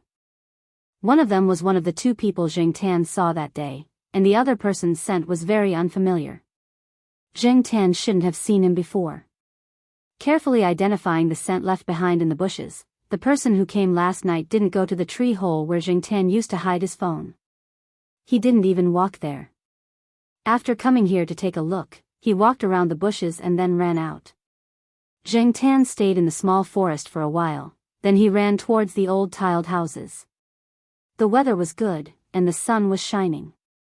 When Jiangtan arrived at the old tiled houses, he saw cats napping on the roofs of a few old tiled houses. After seeing Jiangtan, the cats were lazy and didn't bother to look at Jiangtan. They closed their eyes, licked their paws, and dozed off, doing their own things. Jiangtan climbed into the tiled house at an angle where the cats couldn't see him. He didn't want the cats to see him climbing through the window. Cats were very curious, and Jiangtan couldn't guarantee that they wouldn't follow Jiangtan's footsteps and climb into the house to cause trouble. The house was still the same as when Jiangtan came yesterday. He opened the drawer and looked at the bag of things. It was most likely the missing diamonds that Tom was looking for. Why would they bring so many diamonds over? Even if the diamonds were slightly flawed, they were still attractive enough to ordinary people. Jiangtan didn't plan to give these things to Tom or the blind old man. He wasn't sure if he would fall into their trap if he did, so he decided to do nothing first. After hiding the things, Jiangtan came out of the tiled house. He thought that the 2 people who stole the diamonds might be the 2 people he saw that night. However, the way they treated the diamonds didn't seem to be very special. Did they think that the diamonds were fake when they stole them? Shaking his head, Jiangtan didn't want to think about it anymore. Let Tom and the others worry about it. He would do what he wanted to do. Walking out of the house, Jiangtan climbed onto the roof of the tiled house and jumped from one roof to another. He stretched his body and ran around happily. One of the cats thought that Jiangtan was playing with them. It was licking its fur, but when it saw Jiangtan doing his parkour, it ran over. Click. There was the sound of a camera. Jiangtan jumped onto the roof of a 2-story building. The 2-story building here was only a little shorter than the 3-story building of a new building. Jiangtan didn't notice that there was someone there, and he didn't pay much attention to it when he was running. Now that he heard the sound of a camera, he realized that there was someone standing there. The person looked like a graduate student. He was holding a DSLR camera and taking pictures of the cats in the old tiled house. When Jiangtan stopped and looked over, the person was taking a few pictures of Jiangtan. Other than Jiangtan, the person was also taking pictures of other cats and some scenery. After taking pictures, he sat on the edge of a flower bed in the old tiled house area and took out a very thin laptop from his backpack. It was rare to see people using such thin laptops these days. Also, the laptop didn't have a brand, so Jiangtan couldn't tell which brand it was. Usually, there weren't many people in the old tiled house area at this time. It was very quiet, and no one came to disturb them. Jiangtan slapped away a cat that wanted to play with him and jumped onto the roof of a tiled house behind the person. The person was looking at a set of photos taken by the camera. Jiangtan felt that many of the photos were very familiar. Some of them took a while to match. He always felt that the photos were better than the real thing, and had a more artistic conception. Because of the reflected light and the angle of the laptop screen, he couldn't see clearly from the top, so Jiangtan jumped down from the roof and jumped onto the flower bed. He looked at the photos on the laptop about 1 meter away from the person. Some of the photos were taken of the old tiled house area, and most of them were of cats. The person seemed to feel something. He turned his head and looked diagonally behind him. When he saw Jiangtan, he was surprised. The cat in front of him didn't seem to be afraid. Instead, it was staring at his computer screen. He moved his fingers away from the laptop and picked up the camera. Jiangtan realized what the person was thinking. He raised his hand to cover his face. However, while his hand could cover most of his face, a cat's paw couldn't. Click. There was the sound of a camera. Jiangtan didn't want to stay here and be photographed. He turned around and jumped off the flower bed and ran away. Another psychopathic artist. Jiangtan thought. The person just now was probably someone from the art department or someone who liked to take photos. This morning, when he was walking towards the International Academic Lecture Hall, he saw the title of a conference on photography on the electronic screen outside. Even if he wasn't a student of the art department, he might be here to attend the conference. Jiangtan didn't care about the person he just met. He didn't care about taking photos. After all, there were many people who used their phones to take photos of the cats in the school. Besides, cats didn't have the so-called right to be photographed. The current domestic law only stipulated that citizens had the right to be photographed. It didn't protect the right to be photographed for pets such as cats and dogs. While Jiangtan was thinking about the right to be photographed for cats, in a restaurant about 10 minutes away from Tsinghua University, Tom was looking at the new investigation information that Uncle Kun had just sent to him. The thief had been found, but the test subjects were really missing. The thief was a habitual offender. He was caught during a cleanup operation last year. Not long ago, he was released from prison. He happened to run into an accident and stole some diamonds. However, when he pried open the box containing the test subjects, he found that there were too many diamonds inside. His first thought was that they were fake. How could there be so many real diamonds? However, for people like him, they could sell fake diamonds for real money. At that time, there were people nearby who had rushed to the scene of the accident. The thief didn't have time to examine them carefully. He was also afraid of being discovered. The big box containing the test subjects couldn't be taken away either. It would be a pity to just give up on them, so he grabbed a bunch and ran away. The thief had a habit. He would hide the stolen things in a place and wait for the news to die down before going back to look for them. When the blind old man's people found the thief, he was checking his recent gains with his nephew. The blind old man sent people to follow the thief, but they found that the test subjects were gone. Tom was inclined to believe this result. However, knowing that there was no other conspiracy behind this, he was a lot more relieved. If he really couldn't find it, then there was no need to look for it anymore. He should focus on the current situation. He passed the folder in his hand to the woman beside him and turned to look at the door. Sorry for being late. I was at a meeting and was dragged over to talk for a while. A young man with a backpack walked over and sat in the chair opposite Tom. This was the guy who took the photos that Jiangtan saw. Thomas, when did you and Kelly come back to China? We just came back 2 days ago, Tom replied. The three of them chatted and ate. Tom looked at the person opposite him. Yang Yi, what did you take today? Judging by the look on his face, he must have taken a lot of photos that he was satisfied with. Yang Yi took out his laptop and opened a set of photos. I took some photos of some cats in Tsinghua University. They looked like photos I've seen before, so I took some photos. Really? Let me see. Yang Yi passed the laptop over. Tom flipped through the photos on the screen. There were photos taken today and also some old photos that were copied. There were also a few old photos that were scanned. They looked like they were taken in the 80s and 90s. A few cats were moving around on top of a brick house, looking relaxed. Today's photo was taken of a red brick house. A few cats were lying on top of the roof, licking their fur with their eyes closed, or taking a nap. As he flipped through the photos, Tom's fingers paused. In one of the photos on the screen, a black cat was standing on top of a building. It tilted its head slightly and looked down at the camera. It looked arrogant and didn't panic because of the sudden appearance of the camera. Tom wasn't thinking too much. He felt that if he was in the position of the camera, the cat would also look at him with a look that said, "Who do you think you are?" Chapter 307. Do you know this cat? Yang Yi looked at Tang Imo. Although he felt that the cat was a little different, he didn't think too much about it. He didn't expect Tang Imo to know it. Yes, it's quite an interesting cat. Tang Imo didn't mention that he saw it at Uncle Kuan's place. He only mentioned how he met the black cat. Now that you mention it, I want to see that cat again. I want to take more photos in these 2 days, Yang Yi said. You can only stay for 2 days? Can't help it, I still have things to do over there. This time, I was invited by an old artist. Plus, there's a lot of trouble staying here. Tang Imo understood.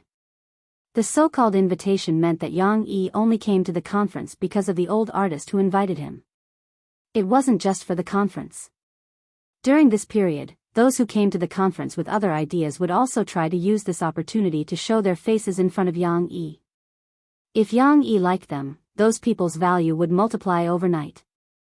Although Yang Yi looked like a university student, it was hard to tell his background, especially when he walked around the university in such an inconspicuous outfit. Actually, Yang Yi was only a few years younger than Tang Imo. He was almost 30. Yang Yi had an entertainment management company, Yixing Culture. The company's name was somewhat famous in the industry, but outsiders might not know about it. The company had only been established for less than 3 years, but its development was impressive. Most importantly, it had a backer. Every industry had its own rules. There were many people who wanted to take shortcuts, and many of them had their eyes on Yang Yi. Tang Imo met Yang Yi overseas. They had been working together when they were overseas. Now that Tang Imo wanted to enter the domestic market, Yang Yi's company was planning to shoot a movie to promote some newcomers. There were many scenes in the movie that required a lot of jewels and diamonds. Yang Yi valued props very much, probably because of his love for photography. He didn't allow any flaws under the camera, so many fake props were eliminated.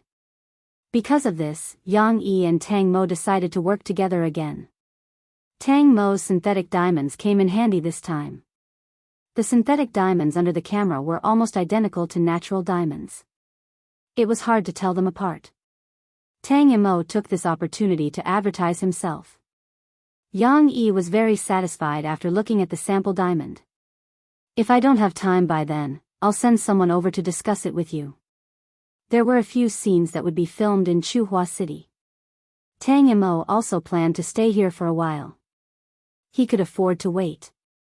Carrying a large number of diamonds, even if they were not natural diamonds, they had to be on guard. In the next few days, there would be another batch of jewelry shipped over. During this period of time, Tang Imo would stay in the old man's territory to be more secure. After finishing his discussion with Tang Imo, Yang Yi walked out of the restaurant with his backpack and hailed a cab to return to the hotel to rest. The next day, Yang Yi had originally planned to check on the preparation at the film set, but after looking at the photos for half the night, he decided to make a trip to Chuhua University today. It was rare for him to come across a cat scene that touched him, so he decided to go take a look again. Actually, Yang Yi didn't have any special interest in cats. The one who liked cats was his maternal grandfather.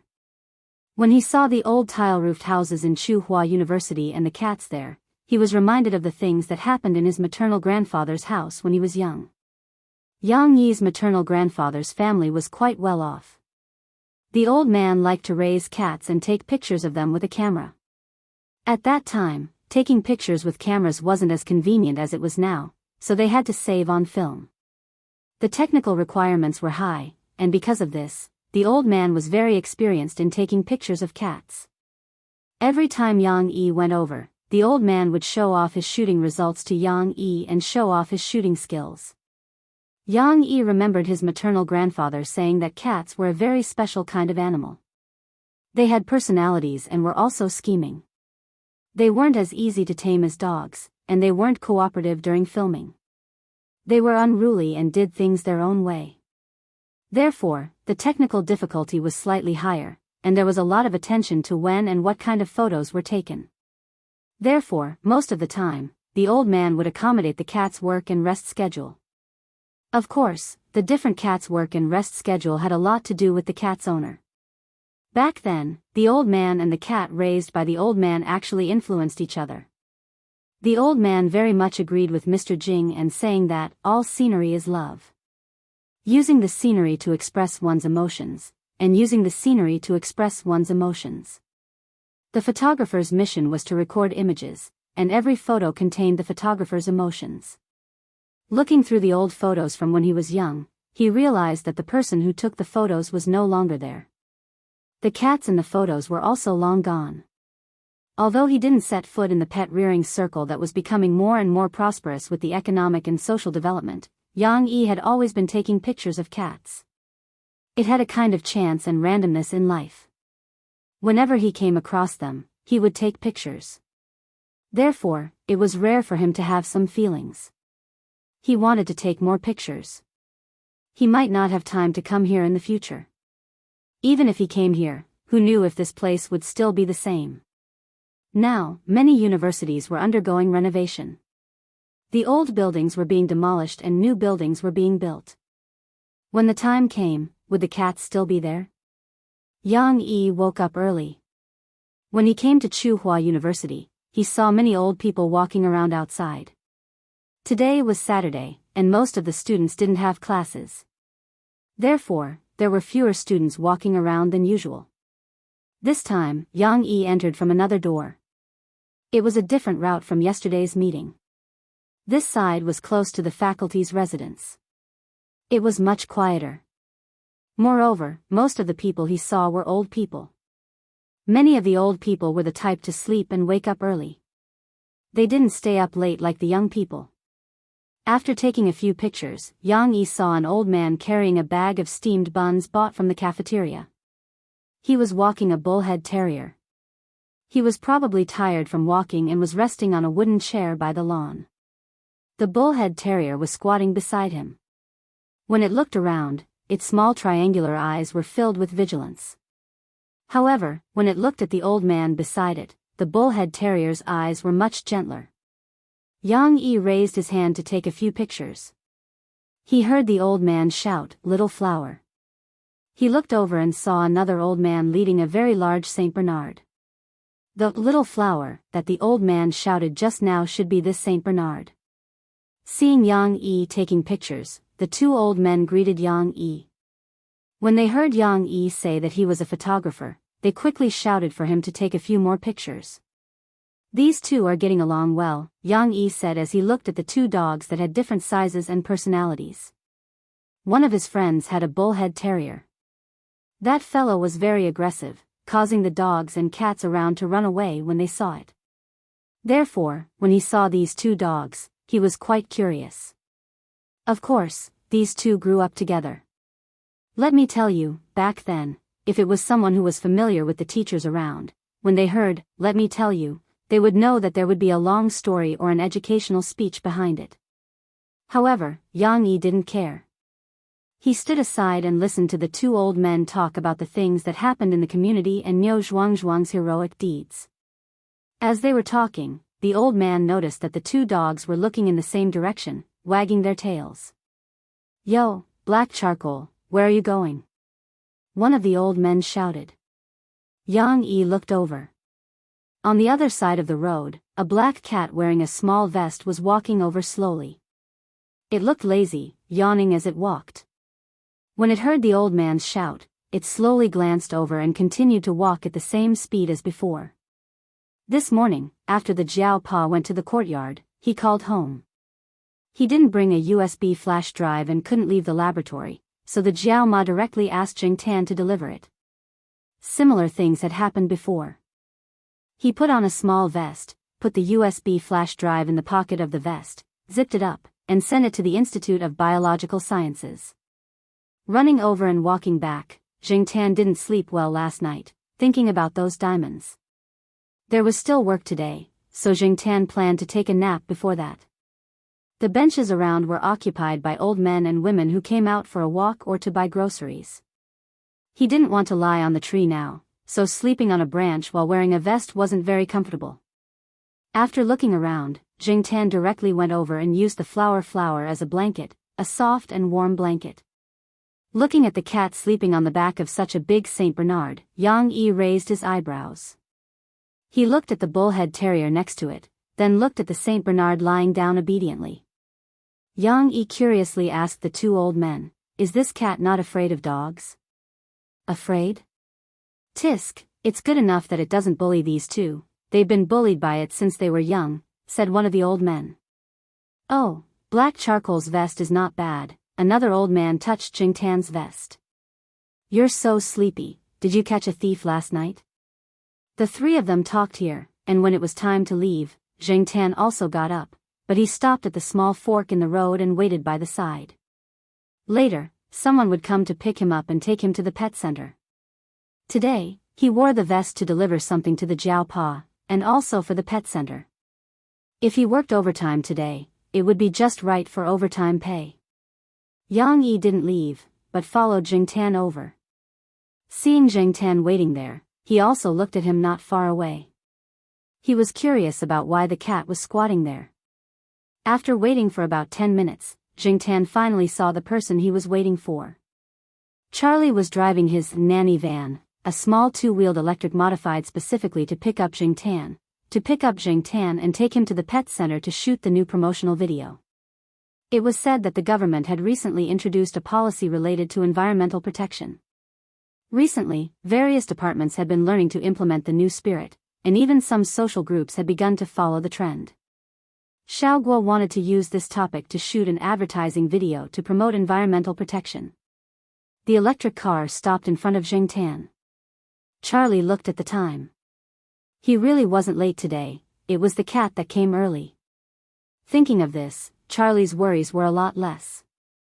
In the past 2 years, not only did Charlie have some understanding of Jingtan's temper, but he also knew a little about Jingtan's preferences. For example, he knew that this cat, whose breed was only worth a few dozen yuan in some butcher's markets but was very important in this team, didn't like things related to pets, including toys, food, most pet clothes, and so on. Instead, it was more interested in human things, such as computers, televisions, and game consoles. Once, Charlie even saw Bosco put headphones on the cat so that the cat could listen to MP3 players. After seeing so much, he didn't find it strange anymore. The nanny on the set was dutiful and worthy of the salary that Bosco gave him. Although the car and clothes didn't have the logo of the pet center, the kettle in Charlie's basket was printed with the words, "Obviously so pet center." Pet center? Didn't they say that this cat was raised by a teacher? Yang Yi thought. "Excuse me, is this cat yours?" Yang Yi walked over and asked. Chapter 308. At first, Yang Yi didn't understand why the other person had such a cold and distant reaction. After a while, he thought of something and took out a business card and handed it over. "I'm from Yixing Culture.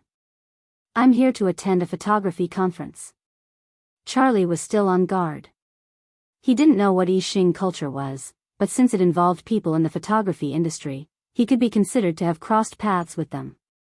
So, before he fully understood, Charlie still saw Yang Yi as a competitor. The business card Yang Yi gave was a relatively ordinary one. Yang Yi's specific position in the company was not written on it. The phone number was a spare phone number that Yang Yi bought in Chuhua City. Charlie didn't care after glancing at the business card. Out of courtesy, he didn't immediately throw the business card into the trash can. Instead, he put it in his pocket. He wanted to leave with the cat as soon as possible. Seeing that the other person didn't want to continue talking, Yang Yi didn't say anything. After the other person left with the cat on the small electric bike, Yang Yi thought about the scene just now. When the other person knew that he was a photographer, the obvious vigilance in his eyes made Yang Yi speculate a possible answer. He gave the business card out of curiosity. The movie he invested in also involved some cat scenes, but the cats in the movie had to be of expensive breeds. Yang Yi didn't consider the black house cat. His original plan was to find some trained cats that had a bit of intelligence. When he saw the words, Ming Ming Pet Center, printed on the bag, he thought that if possible, it would be good to cooperate with such a pet center. It was just a spur-of-the-moment behavior of him. After asking someone to check the pet center, Yang Yi returned to the hotel and watched most of the commercials and videos that Xiao Guo and the others had shot. He didn't sleep the whole night, thinking about the videos. He suddenly had an idea, but this idea needed to be discussed with the person in charge of the pet center first. Yang Yi didn't have to wait long. The next day, he received a call from Xiao Guo. It turned out that after Charlie took Jingtan to the pet center, because the temperature in the room was a little high and it was a little stuffy, Charlie threw his jacket in the place where clothes were placed. The business card in the jacket slipped out at that time. At that time, no one paid attention to it, but when Xiao Guo went to put the clothes away, he found it. He picked it up and looked at it. When he saw the words Yixing culture on it, he immediately became excited. Xiao Guo himself had made a lot of money from advertisements and videos, and had even rented a cat to a small crew to film a TV series. Naturally, he knew a lot about the professional and commercial circles, and Yixing culture was one of them. He didn't know who this Yang Yi was, or what position he held in Yixing culture, but since this company was involved, it meant that there was a potential business opportunity.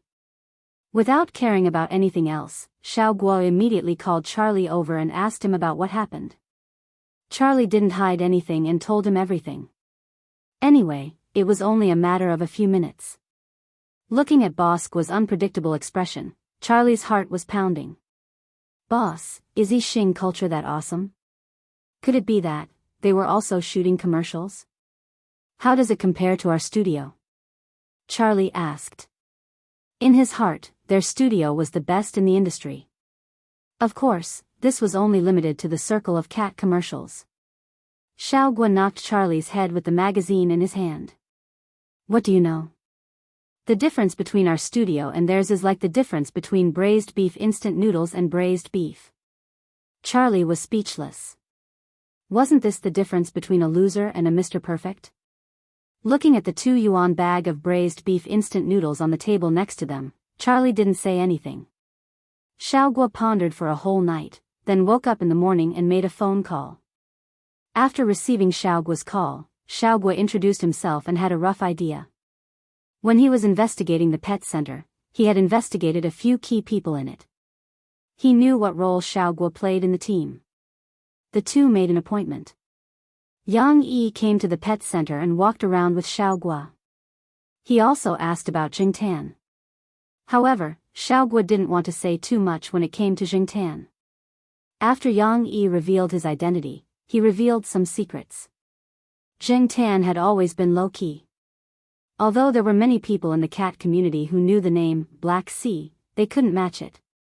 Also, Xiao Guo deliberately hid Jingtan's real information. Since the big boss of Yixing culture was interested in working with them, Xiao Guo decided to reveal some information to him. Yang Yi didn't immediately decide on the cooperation. He wanted to know more about the shooting. For this reason, Xiao Guo invited Yang Yi to watch the next shooting. Yang Yi's heart had been itching for a long time. He really wanted to see how the photos were taken and how the cats performed.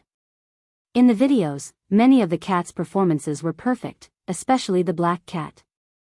Moreover, although he usually took some photos of animals, there was definitely a gap between him and a professional pet photography team. Just like his grandfather in the past, he was not good at taking photos of people and scenery, but he was good at taking photos of cats. Therefore, after leaving Chu Hua for a while, Yang Yi flew back to the pet center for a new round of shooting. Jing Tan was surprised when he saw Yang Yi. He remembered this person, but he didn't know why Xiao Guo allowed him to watch. Normally, Xiao Guo didn't allow others to enter the set, unless it was someone he truly trusted. But this person, looking at Xiao Guo's behavior, Jing Tan felt that Xiao Guo was treating Yang Yi with caution. It seemed that Yang Yi's background wasn't small. Jing Tan wasn't interested in Yang Yi's background. His responsibility was to do a good job today. As soon as the shooting started, Xiao Guo's caution was gone. He completely entered his usual state and ignored Yang Yi, almost forgetting about him. Yang Yi didn't care that he was left out. He paid attention to the black cat under the camera, as well as the other cats and dogs playing other roles. It had to be admitted that a professional team was better than others. They knew which cat couldn't sleep without hugging something, which cat would start to get excited at what time, which cat hated what smell, and how it would behave after smelling it, and so on. Since the establishment of this team, they had a deeper understanding of the cats in the studio that were often in front of the camera. The shooting efficiency was high, and the results were satisfactory. Xiaoguo said that the black cat was the trump card here. It was true. Just look at the performance of these cats. Unfortunately, because of the problem of breed, the movie couldn't use this cat. They could only use other cats. According to the script of the movie, it had to be a famous breed cat. However, the fact that the black cat couldn't play a role in the movie fulfilled Yang Yi's wish. Yang Yi liked to shoot mostly because of his grandfather's influence. A long time ago, Yang Yi had the idea of shooting a documentary about the city, people, and cats. The documentary would record real life, show the pulse and life of the era, and show and record the real side of the era. Adding in the element of cats would also enhance the viewability of the documentary. This would attract many people who were not interested in documentaries to take a look at it. However, it was difficult and he hadn't been able to put it into practice. After his grandfather passed away, Yang Yi's idea became stronger when he looked at the photos in the thick album. Looking at the black cat in front of the camera, the smile on Yang Yi's face became bigger and bigger. Jing Tan, who was shooting the advertisement, suddenly felt a chill on his back. He almost made a mistake when he jumped. Fortunately, he was experienced and strong mentally, so he calmed down quickly. After the shooting, Xiaoguo and Xiaoguo had a private talk in the room. When they talked about Jing Tan, Xiaoguo shook his head. I can't make the decision. You have to find its father and get his approval. Otherwise, even if you take it away by force, it won't cooperate. It will also let you know what a cat's paw is. After that, Yang Yi and Xiaoguo signed the contract. The movie team picked an experienced cat from the team and sent it over. At the same time, a few people from the movie team followed along. They would take care of the cat's daily life and make it more cooperative with the filming. As for Jing Tan, Yang Yi went to talk to him directly. Jiao Pa and Jiao Ma were troubled. Shooting the advertisement was one thing, but Xiaoguo was an acquaintance. He knew everything about Jing Tan and agreed to keep it a secret. Even if he was popular in the cat community, it was only a small circle. His real life wouldn't be affected much. Just like Xiaoguo himself, shooting advertisements for cat food and related products was just a small matter compared to professional movies and TV shows. If he really participated in a movie and took up a lot of space, it would be a different level. Moreover, shooting the advertisement here was close to home. If he accepted Yang Yi's job, Jing Tan would probably be away from home for a long time. Judging from Jing Tan's troublemaking behavior, Jiao Pa and Jiao Ma were really worried. Convincing the Jiao family was not an easy task. Yang Yi didn't expect to encounter such a problem. Lure with money? Sorry, Jiao family wasn't as poor as people thought. They weren't crazy about money and wouldn't fall for it. Threaten? In Xiaoguo's words, that cat would let you know what a cat's paw was. Let's just wait until the Jiao family agrees. Yang Yi originally planned to fly back to Beijing the next day, but because of this incident, he changed his mind and played the emotional card. He talked about some emotional things, about art, about relationships, about cats, and about the awareness of caring for cats promoted by this film. This time, more people would like and understand this race that had infiltrated human society, had a bad temper, and was difficult to understand. In the end, the Jiao family relented, but that was all. The final decision still depended on Jing Tan's own opinion. After Jing Tan agreed, Jiao Pa replied to Yang Yi and agreed to act.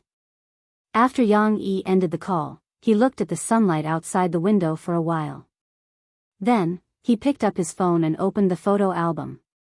There was an old photo copied over. In the photo, there was an old man smiling happily. On the old man's shoulder was a yellow and white house cat. The cat intimately leaned against the old man's head. It raised its chin slightly and looked at the camera with a hint of laziness. Some people said that the people in Beijing had the arrogance of the emperor, but also the enthusiasm of the Hutong. The cats in Beijing had the spirit of the Forbidden City, but also the ruffian spirit of the Sihiyuan. Chapter 309. Shooting wasn't something that could be done immediately after signing the contract. It still required a series of preparations, so Zheng Tan wouldn't leave for the time being. He would still stay in Chuhua City for a while. In order to let Zheng Tan better adapt to the shooting, Xiaoguo decided to transfer some people from the working group to help Zheng Tan. The so-called help to familiarize himself with the shooting location was that Xiaoguo thought that Yang Yi's team would probably use a similar shooting method after staying with the film crew for a few days. Therefore, Zheng Tan was taken to the pet center every day to face the familiar people, cameras, props, and so on in the studio.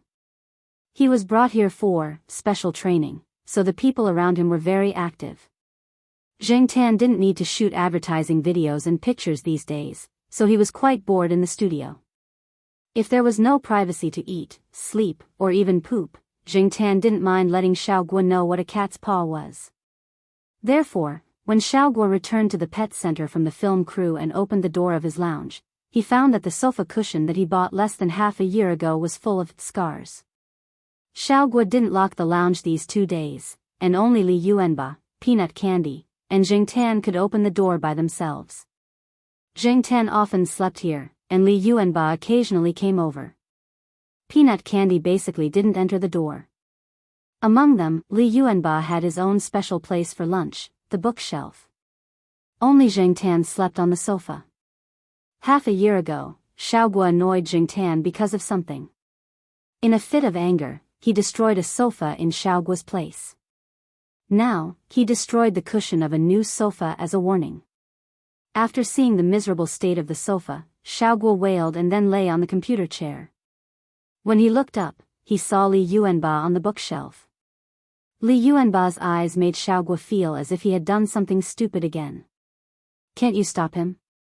Xiaoguo said to Li Yuanba. Li Yuanba turned his head and went back to sleep. Xiaoguo sighed. He knew Li Yuanba's fighting ability.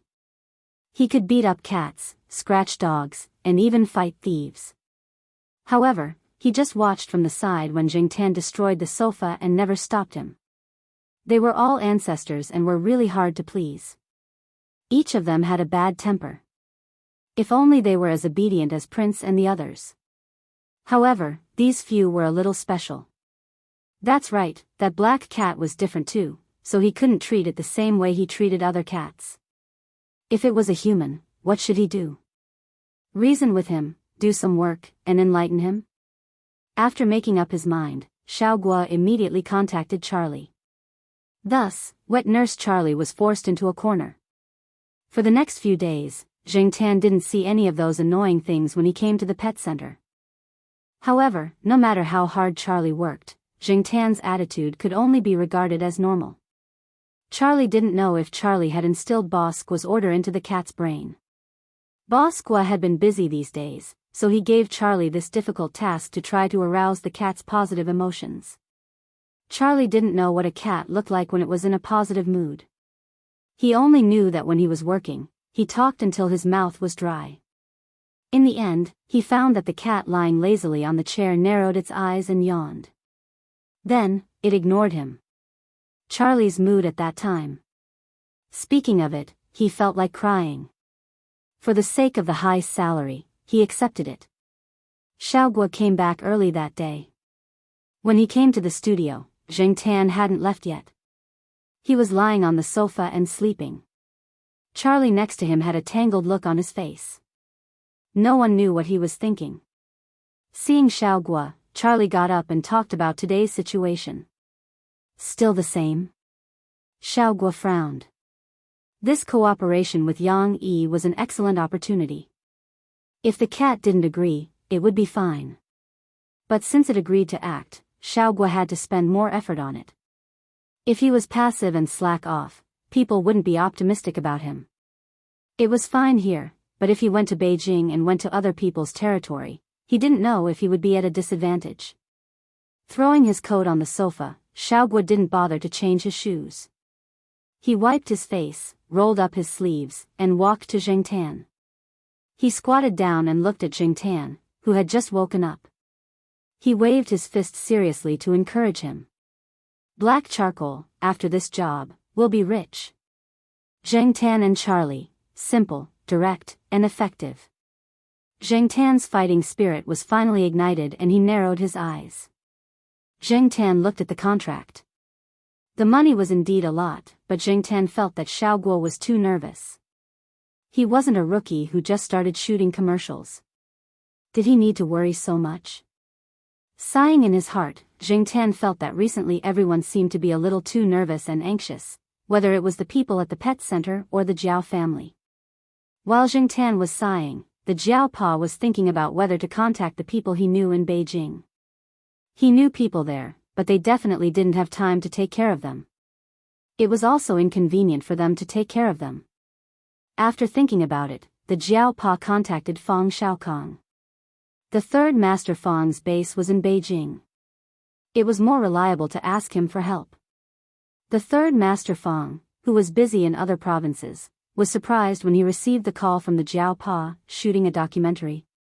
The third Master Fang waved his hand and asked his assistant to leave. He put his feet on the desk. Who is it? Mr. Yang from Yixing Culture, the Jiao Pa said. That kid Yang Yi? Okay, I got it. Don't worry. Even if I don't have time, I will ask someone to take care of him. The third Master Fang gave the Jiao Pa a phone number. If there was a need, he could ask someone to contact this number. With the third Master Fang's promise, the Jiao Pa suddenly felt a lot more at ease. But he wasn't completely relieved. After all, that cat was really a troublemaker. After the third Master Fang hung up the phone, he flipped through his contact list and dialed a number. It rang for a long time before it was picked up. Hello? The other party didn't seem to be awake. Hello, Yang Yi.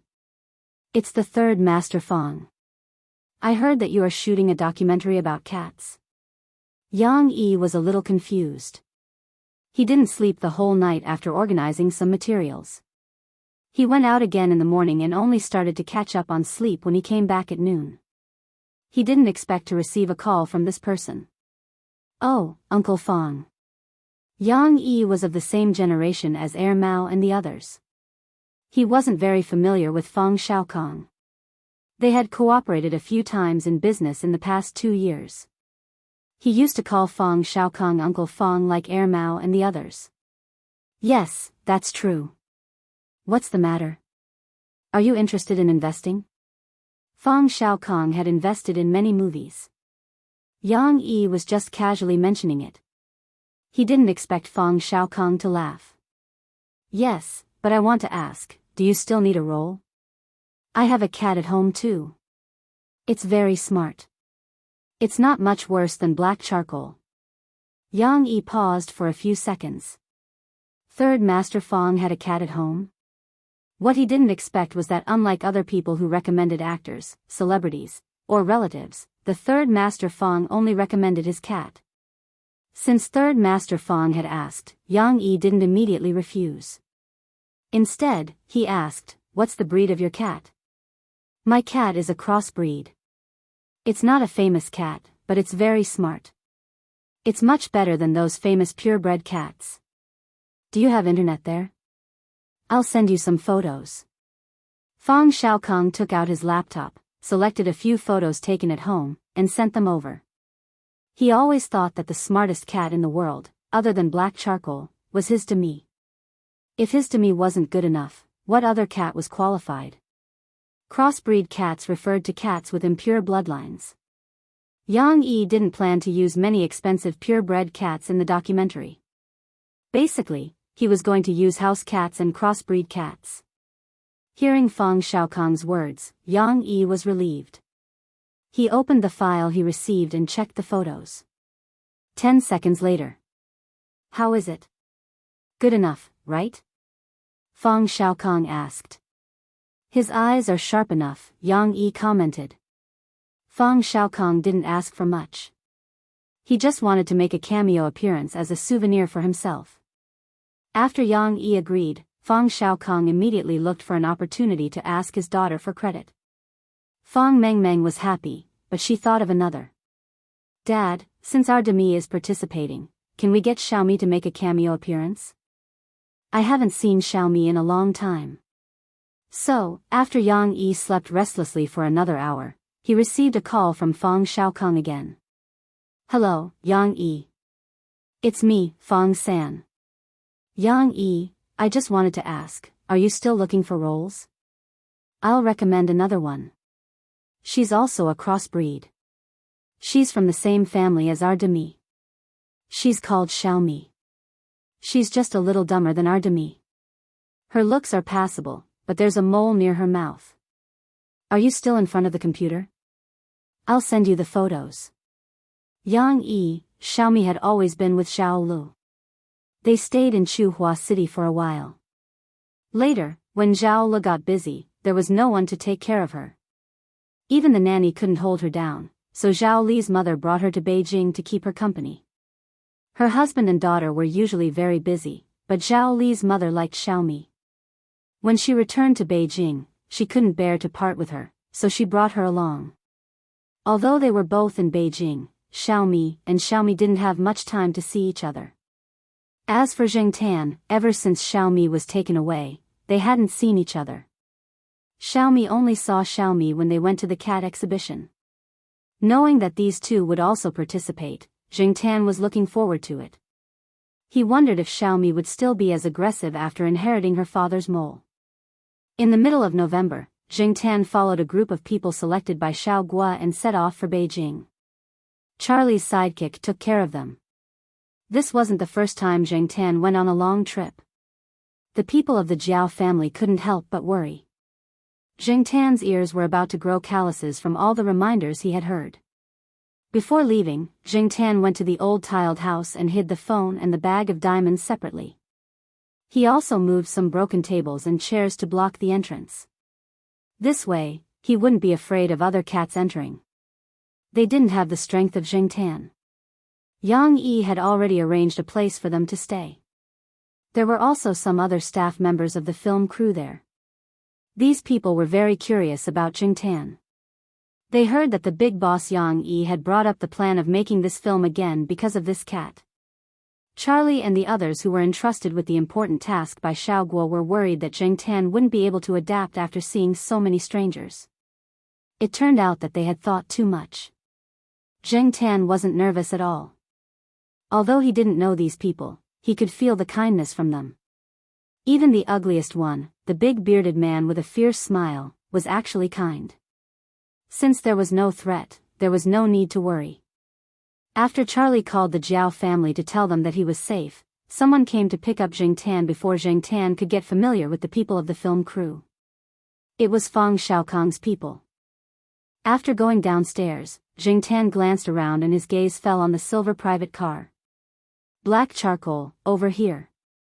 Fang Mengmeng opened the car window and waved at Zhengtan. Chapter 310. Demi still looked the same as when Zhengtan saw it at the cat show.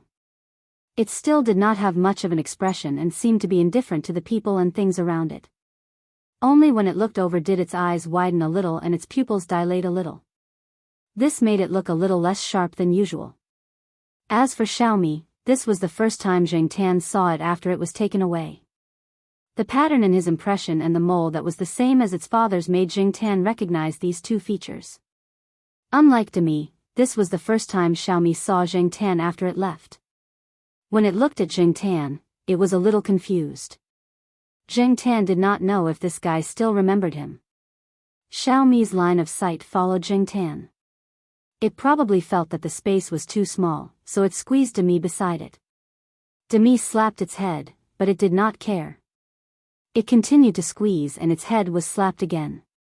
The two cats were squeezed by the car window, so Zhengtan could not enter. It was the driver in front who called out to Zhengtan and jumped in through the front window. Zhengtan had never seen the driver before, but from his conversation with Charlie, he knew that this was the person that Fang Xiaokong mentioned to take care of the cats in Beijing. Since they had informed him in advance, Charlie was relieved. After watching the car leave, Charlie reported Zhengtan's whereabouts to the people in Chuhua City. This was what his boss, Xiao Gua, and Professor Jiao had instructed him to do. On the other side, Zhengtan, who had jumped into the car, sat in the front passenger seat. Fang Mengmeng and the two cats were in the back seat. There was another person that he did not know. She was sent by Fang Mengmeng's mother to take care of the children and cats. Zheng Tan noticed that Xiaomi was wearing a leash, and the other end of the leash was in the hands of the woman that Zheng Tan did not know. Xiaomi's cat tag was hung on a buckle of the leash. It was made quite delicately. The leash even went under Xiaomi's forearm so that the cat's neck would not bear all the force when the leash was pulled.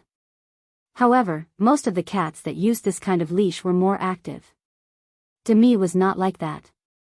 Just as Zheng Tan had guessed, Xiaomi was prone to hyperactivity. It was completely different from Demi's calm and steady nature. After Zheng Tan got into the car, little Mi was very curious at first. From time to time, she would get close to him and sniff. It was unknown whether she had remembered or felt that Zheng Tan was not a threat, but she kept walking around. She even raised her paw to touch Zheng Tan. She kept moving around in the back seat until Fang Mengmeng forcefully pressed her against the car seat. Even though she was lying down, Xiaomi didn't stay idle. She rubbed around and played around, wagging her tail. Who did she take after? Even peanut candy wasn't like this back then, right? Another thing that made Zheng Tan unhappy was the difference in size. From Zheng Tan's point of view, peanut candy was 1 generation younger than him, and Big Rice and Little Rice were 1 generation younger. Standing beside these two juniors, Zheng Tan had to look up to them. After arriving at Fang Mengmeng's house, Zheng Tan realized that he had underestimated Xiaomi. Zheng Tan lay on the sofa and watched Xiaomi play with a tennis ball all over the house. From time to time, she would provoke Zheng Tan, who was on the sofa, and Demi, who was on the cat tree. Then, she would be slapped by the two of them. She never got tired of it. He didn't know if she would get into trouble during the filming. However, those were the worries of Yang Yi and the filming crew. Zheng Tan didn't think about it anymore. Fang Mengmeng took many photos of Zheng Tan, Demi, and Xiaomi with her camera. Demi was already used to it, and Xiaomi didn't seem to care about the camera. Sometimes, she would curiously move closer to the camera and take a few photos of her big nose. The mole beside her mouth was especially obvious. Zheng Tan didn't stay at Fang Mengmeng's house for long. The next day, Yang Yi drove over to pick him up. The filming crew didn't have much free time. There were many areas that needed to be adjusted. Yang Yi had placed a lot of hope on Zheng Tan. Many people said that documentaries were the eldest son of movies and the poor brother of feature films. Just as Zheng Tan knew, not every documentary could be recognized by the public. Most of the documentaries were shelved. Many people had never heard of the title of the film. Even if they had heard of it, they wouldn't be interested in watching it. Many people were also not optimistic about the film that Yang Yi had spent so much effort on. Of all the things to film, why did he choose to film a documentary? He might as well use that money to film some celebrity commercials.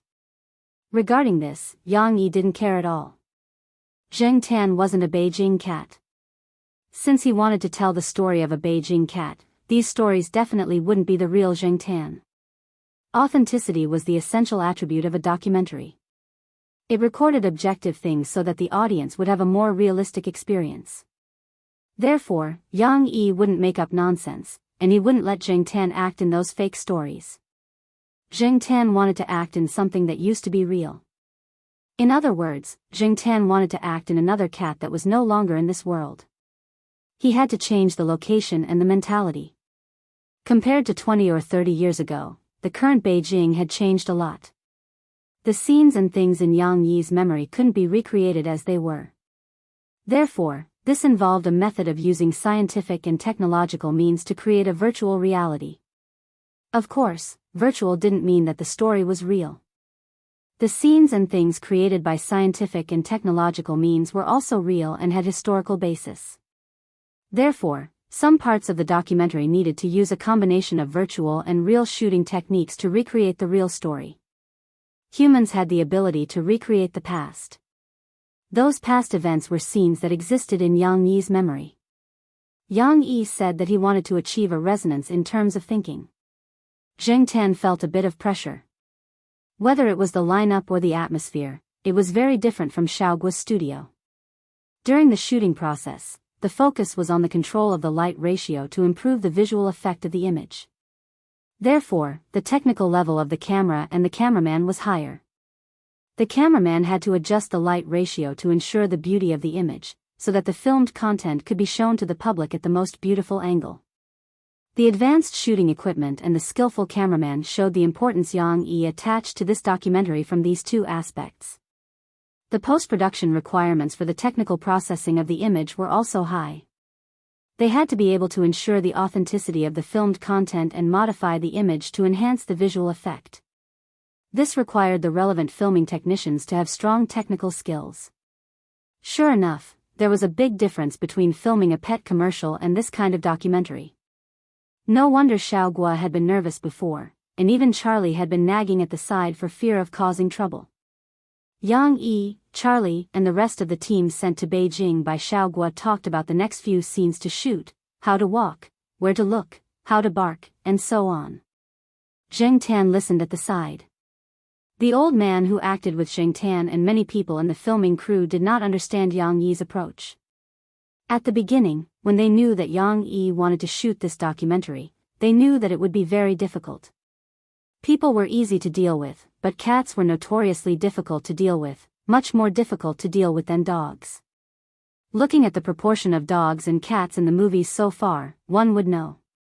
One would not know how difficult it was to deal with cats if they had not filmed it before. Therefore, they felt that Yang Yi was still too young and naive to think about things too simply.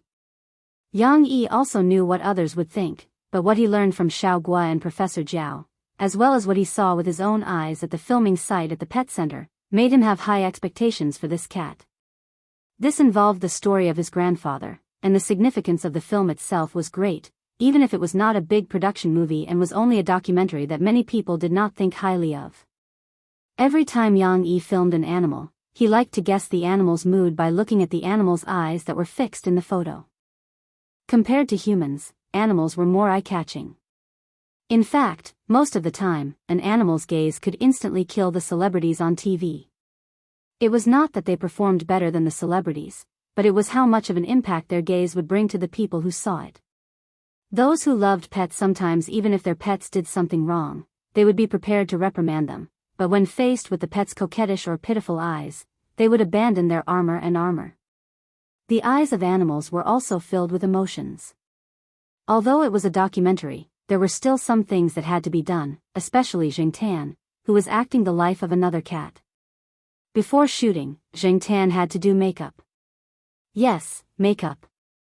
This was something that had been discussed before. Yang Yi's grandfather had once reared a cat that wasn't pure black. That cat had 3 white legs and 1 black leg. There was a small white dot on its nose and an inverted triangle on its chin. Compared to the sheriff, the proportion of white on its body wasn't much. Zheng Tan had seen the photo that Yang Yi took out. As for the dye, Yang Yi specially got it. It was said that it was harmless, edible, and could be washed off. For this reason, Jiao Pa specially took some for testing. After getting the results, he agreed. Before this, Zheng Tan had always thought that dyeing was an easy task, but when it came to makeup, he realized that it was not so. The makeup artist that Yang Yi hired was too conscientious and meticulous. Of course, the effect was also very good. Zheng Tan was guaranteed that many people would not recognize him if he went out now. Most people recognized animals by their color at first sight. A little white would change a lot, and the all-black aura would be reduced. Charlie held the mirror for Zheng Tan to look at. Zheng Tan was satisfied with the rest. At first glance, he did not see any makeup. The only depressing thing was the little white spot under the nose. Zheng Tan now felt that peanut candy and Xiaomi's mole were not bad. At least, it was better than Zheng Tan's current one. The white spot under the makeup looked like snot, flowing directly into the mouth. After the makeup was done, the shoot began. There were many questions that could only be answered when the shoot began. For example, Yang Yi said how to make a coquettish sound and a defensive sound. That black charcoal doesn't know how to make a sound. No, it's that it can't make a sound like a cat. Charlie said helplessly. Yang Yi. What do you mean by, can't make a sound like a cat? Zheng Tan expressed that this was indeed beyond his ability. A normal cat's sound was already difficult enough, let alone a coquettish sound. Charlie was afraid that this master would be angry, so he quickly explained to Yang Yi. Yang Yi thought about the advertisements that he had seen. It seemed that he had not seen this cat's sound in them. Sighing, Yang Yi said, "Forget it. I'll think of something when the time comes." Continue. "Okay, I'll bite the socks later." "What's wrong?" "Don't bite the socks. Hate smelly socks." "Sigh, that's new. It's just that I purposely made it old. If you don't believe me, smell it." "Okay, continue." "Okay, I'll let it squat on the wooden stool and lick its paws later." "What? Don't lick its paws? What kind of cat doesn't lick its paws? Humans suck their fingers too. There's dye." "It's okay, the dye is edible. I've eaten it before." "Or I'll let it lick the paws that don't have any dye." "Okay, continue." After a day of shooting, Charlie and the crew were sweating profusely. Zheng Tan was not much better. Yang Yi was too demanding. The director did not feel that there was anything wrong, but Yang Yi was not satisfied. If one thing went wrong, he would reshoot. He probably wanted to have a high degree of overlap with the scenes in his memory.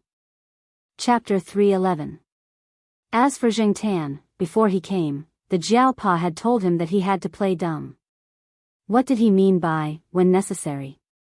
For example, if he didn't want to shoot a scene, if he didn't want to work with someone, if he wasn't used to the place, if he didn't feel well, or if he needed to pee, he could play dumb and pretend that he didn't know how to act.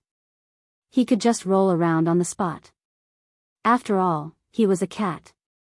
How much could the filming crew ask of a cat? The troublesome things could be dealt with by the crew.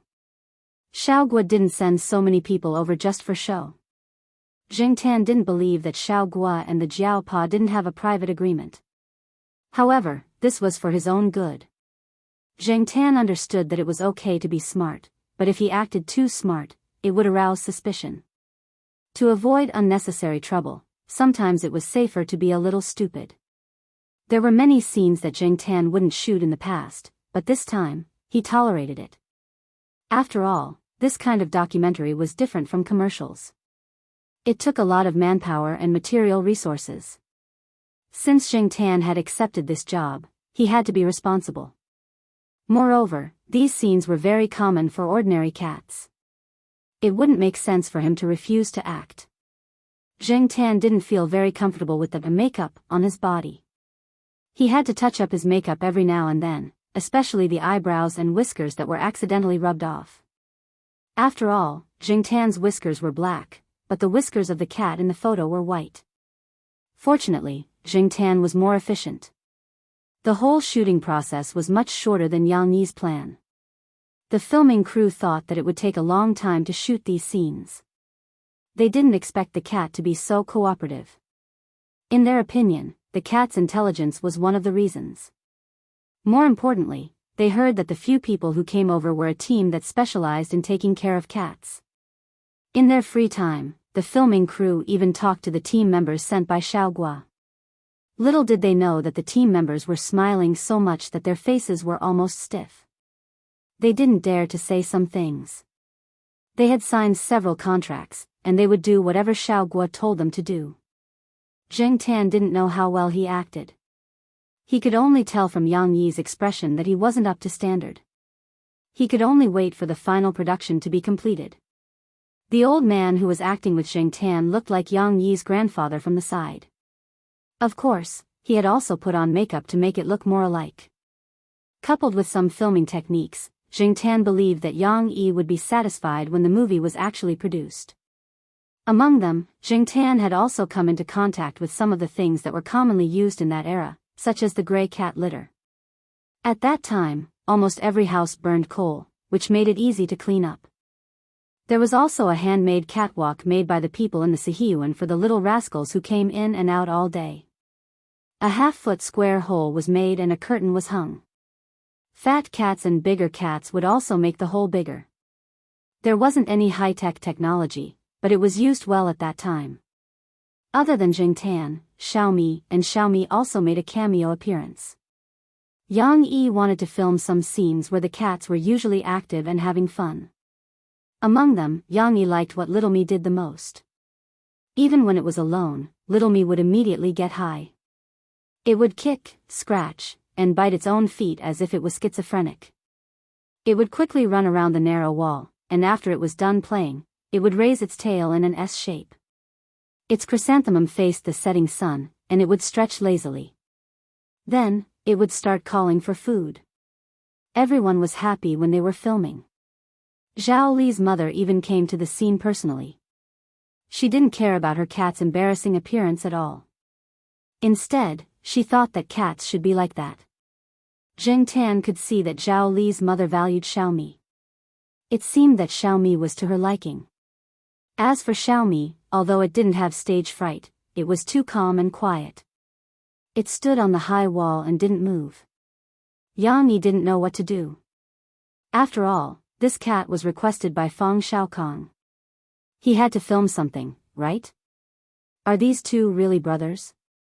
A member of the film crew asked. He was referring to Xiaomi and Xiaomi is a girl. Fang Mengmeng's ears were sharp. After hearing it, she corrected him. Oh, a girl. Quite gentle and quiet. The member of the film crew laughed. He didn't know much about cats and didn't know how to determine the gender of some special cases based on their patterns. After laughing, he looked at Fang Mengmeng and said, "Then can you make your Xiaomi smile?" Smile? Can a cat smile? Fang Mengmeng teased Xiaomi under the wall for a long time. Xiaomi, who was squatting on the wall, finally moved. Its front paws stepped on the ground twice, it straightened its back and looked down. Finally, it pulled out a terrifying smile. All the members of the film crew who were watching, damn, so scary. A few of them even unconsciously scratched their arms, feeling goosebumps all over their bodies. Fang Mengmeng didn't think much of it. Xiaomi was usually more natural in front of people it was familiar with. Once it was unnatural, it would either have facial paralysis or this kind of expression. It was even worse when it was in a bad mood. Fang Xiaokong knew this very well. Now, Xiaomi probably felt that there were too many people it didn't know under the wall. The atmosphere was a little dull. It wasn't as active as Xiaomi and didn't usually take the initiative to stretch out its paws. Fang Mengmeng teased it for a long time but didn't see it stretch out its paws. Fang Mengmeng could only judge its emotional changes through its facial expressions. Of course, it wasn't really Xiaomi's smile just now. It was just a change in its face and mouth that made it look like a smile. However, this was the only way to continue. Okay, that shot just now was good. Every cat is different. If we want to shoot something new, we need to shoot something unique. Yang Yi was quite satisfied. At least they shot something new. At the same time, they could explain it to Fang Xiaokong. At the end of the shoot, Xiaomi was taken away by Zhao Li's mother. Before they left, Jing Tan heard Zhao Li's mother talking to the people beside her about Xiaomi. She was glad that she brought Xiaomi back. Otherwise, she would probably be depressed if she met a cat like Xiaomi. As for Xiaomi, Fang Mengmeng was even more glad that she chose Xiaomi. Xiaomi was too troublesome. Her Xiaomi was more obedient. Perhaps to some people, other people's cats were always good. However, even if they praised other people's cats, in the hearts of cat owners, their own cats would always be the first. No matter if it was a mischievous person or a taciturn person, they would love their own cats. This documentary didn't only talk about Jing Tan's grandfather. The filming crew also went to interview some other people. Although the latter interviews didn't talk about Jing Tan couldn't leave yet. Some scenes might have to be res hot. Jing Tan had to stay for a while, just in case. Therefore, Jing Tan followed them to see the people who were being interviewed. The first person they went to was an old writer's house. Both the old man and the old lady were there. The interview was more realistic. The filming location was at the two old people's house. Their children were often not around, so the two old people raised a cat. It was a white field cat. When it saw Jiangtan, the cat was very curious and vigilant. It hid around the old man and the old lady and stared at Jiangtan. Jiangtan walked around the house. The cat didn't have any reaction. It only stretched its neck and stared at Jiangtan. When Jiangtan came to its cat nest and approached its cat rice bowl, the cat's fur stood up. It rushed over, arched its back, and waved its paws at Jiangtan and growled.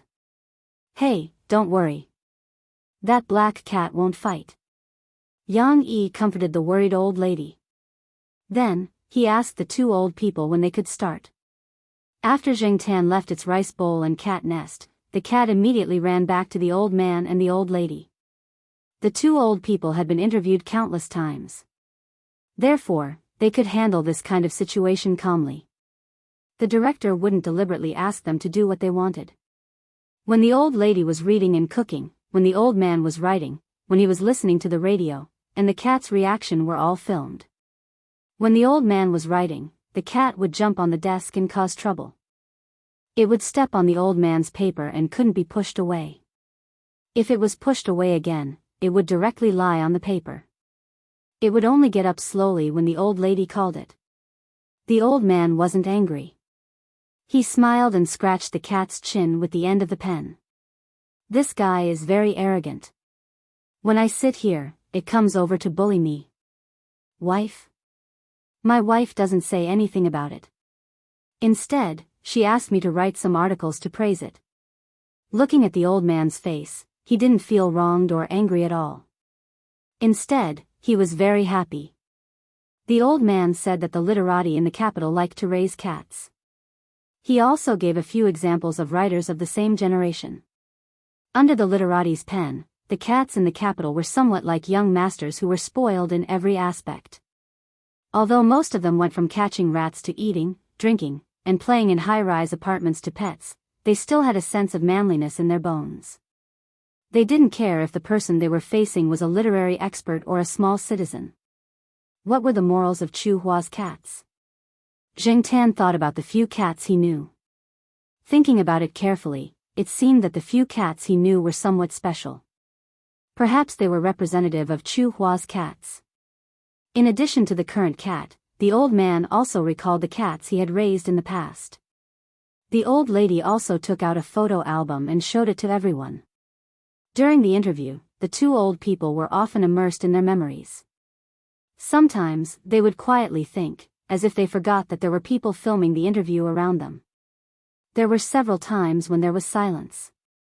However, neither Yang Yi nor the other people in the film crew turned off their phones or interrupted them. There was no impatience on their faces. Before coming, Jiangtan had been told by Charlie about this situation. It was probably Yang Yi's instructions. Every time after the silence, the old man's words were more vivid, very real, and very lively. When talking about the last cat, the old lady's eyes turned red several times. That cat had accompanied the two old people for more than 10 years and had died of old age. The filming crew then went to interview a Chinese art master. During the interview, the old man even took out a painting full of cat footprints. At that time, the old man was painting a fish. In the end, his cat jumped on the table and caused trouble, leaving ink prints everywhere. After that, the old man fixed the painting, framed it, and collected it. When the guests at home talked about related topics, the old man took out the painting to show off, saying that his cat was quite talented in art. Jiangtan also went over to take a look at the painting. Needless to say, it was quite artistic. As expected of a master of Chinese art. Just like in the movie about Tang Bohu, he could always turn something rotten into something magical. The photographer was very good at capturing some details, which made the whole film more vivid and full of soul. During the whole filming, among the cat owners interviewed, there were artists, educators, several famous schools in Beijing, libraries, and some ordinary people. Jiangtan followed them through the streets and alleys. Different venues, different backgrounds, all kinds of cat owners, cats with different temperaments, combined together with the professional production and polish, Tan believed that this would be a good film. No matter how others looked at it, Tan thought that it was very good. Chapter 312. Tan came to Beijing in the middle of November. By the time the part about him was finished, it was almost the middle of December. Tan's part was considered finished, and there was no need to reshoot. As for the follow-up filming, Tan did not need to follow the filming crew around. If he really wanted to follow them, he would probably have to follow them until next year.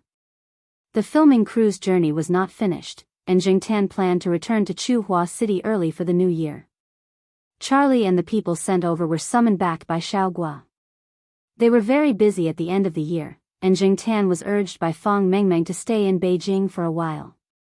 In the past month, other than when Tan had just arrived in Beijing, Fang Mengmeng did not have much time to see Tan. She even wanted Tan to stay at her house for a few days. Fang Xiaokong came forward to talk to Xiaogua and Jiaopa, and asked Tan to go back after a while. Tan could not make it in time for the Christmas special at the pet center, but he had to rush back to film the New Year special. According to Xiaogua, Tan was there to hold the fort. Tan was quite famous in the cat community on the internet. Every year, many people would look at him during the special because Xiaogua could always do some little tricks to make Tan amuse the audience. Without Tan, there would definitely be people who would be unhappy. In addition, during this period of time, Tan was absent from some commercials and video shoots. Some people on the internet had already started to make wild guesses. For example, BC is lost, BC is seriously ill, BC was sold, and some people even said that Xiaogua hid Tan's gender, BC actually went to give birth, and so on. The people on the team were also looking forward to Tan's return. They deeply understood how hard their lives were when Tan was not around. Therefore, Tan could not stay in Beijing for long. The Jiao family also missed him and called 2 or 3 times a week. Now that Charlie had left, Jiaopa directly called the person introduced by Fang Xiaokong. That person also truthfully told the Jiao family about Tan's situation. Tan did not go to Demi's cat tree at Fang Mengmeng's house. He occupied a guest room of the Fang family's house, which was tacitly allowed by Fang Xiaokong. Jumping on the edge of the table, Tan wiped the blurry water vapor on the window and looked outside through the window. At this time, Beijing was colder than Chuhua City. It was snowing outside a few days ago, but it was still very warm indoors. Tan was a little bored at the Fang family's house. Although the Fang family's house was very big and well decorated, it was still someone else's house. Tan could not secretly go online, he could not run around, he could not throw tantrums, and he could not crawl under the covers. It had only been 2 days, and Tan already wanted to go back to the Jiao family. On the weekend, a guest came to the Fang family's house. The guest was Fang Mengmeng's cousin, Fang Wenjie, who was in his 3rd year of high school. When he came, Fang Mengmeng was playing a game of Guess Which Glass the Pistachio Is In with Demi, and Tan was watching from the side. Mengmeng, playing games with Demi again. Hey, whose cat is this? Is it a new member of your family? Don't tell me you got it specially for Demi. Ouch. While the guy was talking nonsense, Tan threw the tennis ball at his feet, and it hit the guy's face. Tan did not use much strength. He just wanted to teach the guy a lesson, and did not mean to hurt him. Fang Wenjie had a rare short holiday because his family was not around today, so he came over to have a meal. He did not expect to be hit not long after he entered the house. Although it did not hurt much, Fang Wenjie was still surprised. Oh, this cat has a bad temper. Mengmeng, whose cat is this? Fang Wenjie did not get close to Tan, but sat next to Fang Mengmeng. However, his eyes were fixed on Tan, in case Tan threw something at him again. Who told you to talk nonsense? Fang Mengmeng gloated. This is Black Charcoal, my dad's friends. He came here last month to shoot a documentary, so I let him stay at home for a few more days. Shoot a movie? So advanced? Fang Wenjie was surprised. Not a movie, a documentary. Fang Mengmeng corrected. Same meaning. Fang Wenjie was no longer afraid of Jingtan throwing things at him. He got up and walked around Jingtan. Based on my experience, this cat is a Mumbai cat known as a little black panther. Wrong, this cat is an ordinary field cat. Fang Mengmeng despised. Even the face of a little black panther is different. How is it different? I think so. Otherwise, who would find an ordinary field cat that can be bought for 10 yuan? It is a field cat. If you don't believe me, you can ask my dad. Hearing Fang Mengmeng's words, Fang Wenjie thought of his third uncle. He struggled for a while, then said, "Okay, I'll take it that you're right." After that, Fang Wenjie ran to look for snacks. He did not eat much in the afternoon, and now dinner was not ready yet. He could not wait. By the way, Mengmeng, tomorrow my mom and your mom are going to attend a banquet. Let's not join in the fun. I'll take you out to eat, okay? Fang Wenjie said as he chewed on potato chips. He hated being with those uncles and aunties. Every time, they would compete with each other's children. After that, Fang Wenjie would inevitably be scolded by his parents. He was very unhappy, so he did not want to go to the banquet at all. He would be looking for trouble if he went. Okay. Fang Mengmeng did not want to go either. Although she was young, she knew a lot of things. For example, those who did not have a good relationship with her family, because of her father, immediately came up to her when they met at the banquet. Some of them pretended to be friendly, and some of them even played tricks. Fang Mengmeng was very annoyed. When Fang Wenjie was talking to Fang Mengmeng, Jingtan was listening at the side. Fang Wenjie was in his third year of high school. It seemed that he was still in his rebellious period. His grades were not good. His family had hired several tutors for him, but it was useless. Every tutor who was hired with a high salary was angered by Fang Wenjie. It was said that many of the tutors hired were students from the top few universities in Beijing. Among them, there were even graduate students and doctoral students. It was useless. Although the Fang family was rich and capable, even if they could operate in college, their grades could not be too bad. They could not afford to lose face. Listening to Fang Wenjie's tone when he was talking, it seemed that he hated those tutors. He felt that those tutors were too arrogant and self-righteous, and Fang Wenjie was just a dandy in their eyes. Explaining to him was simply like playing the lute to a cow. Even a pig would understand, but this person still had a blank look. Now that the winter break was coming, and in the last half of high school, Fang Wenjie's parents had started to find people to tutor Fang Wenjie during the winter break. Fang Wenjie could already see the dark winter break this year. Moreover, Fang Wenjie's family had restricted him from now on. He was not allowed to go out and have fun with his friends frequently. His pocket money was limited, and he was even cut off from the internet. Thinking that this kind of life would continue for another half a year, Fang Wenjie felt that his vision was dark. Just the last half a year. After that, it will be easier. Fang Mengmeng said. It's easy for you to say that. When you reach my age, you will know how unhappy it is. It's stressful. Fang Wenjie sighed. Jingtan and Fang Mengmeng both looked at Fang Wenjie. They did not see any stressful expression on his face. The next day, after lunch, Fang Wenjie went to Fang Mengmeng's house. He was not yet 18 years old and did not have a driver's license. His family was strict, so he could not drive his own car. However, they had a driver. Jingtan would definitely follow them when they went out for a meal. If they did not go out for a big meal, were they going to stay here and eat cat food like Demi? Jingtan would not do that. Therefore, Jingtan decided to follow them out for a big meal.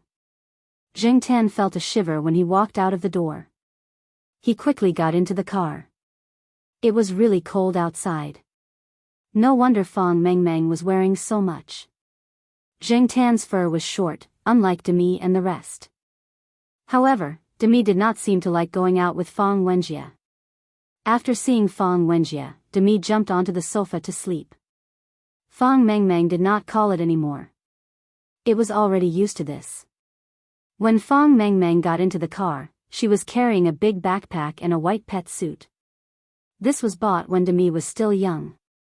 However, Demi did not wear it much after buying it. It did not like to wear clothes, so Fong Mengmeng did not throw it away. She liked the suit very much. It was in the style of a polar bear, so she kept it.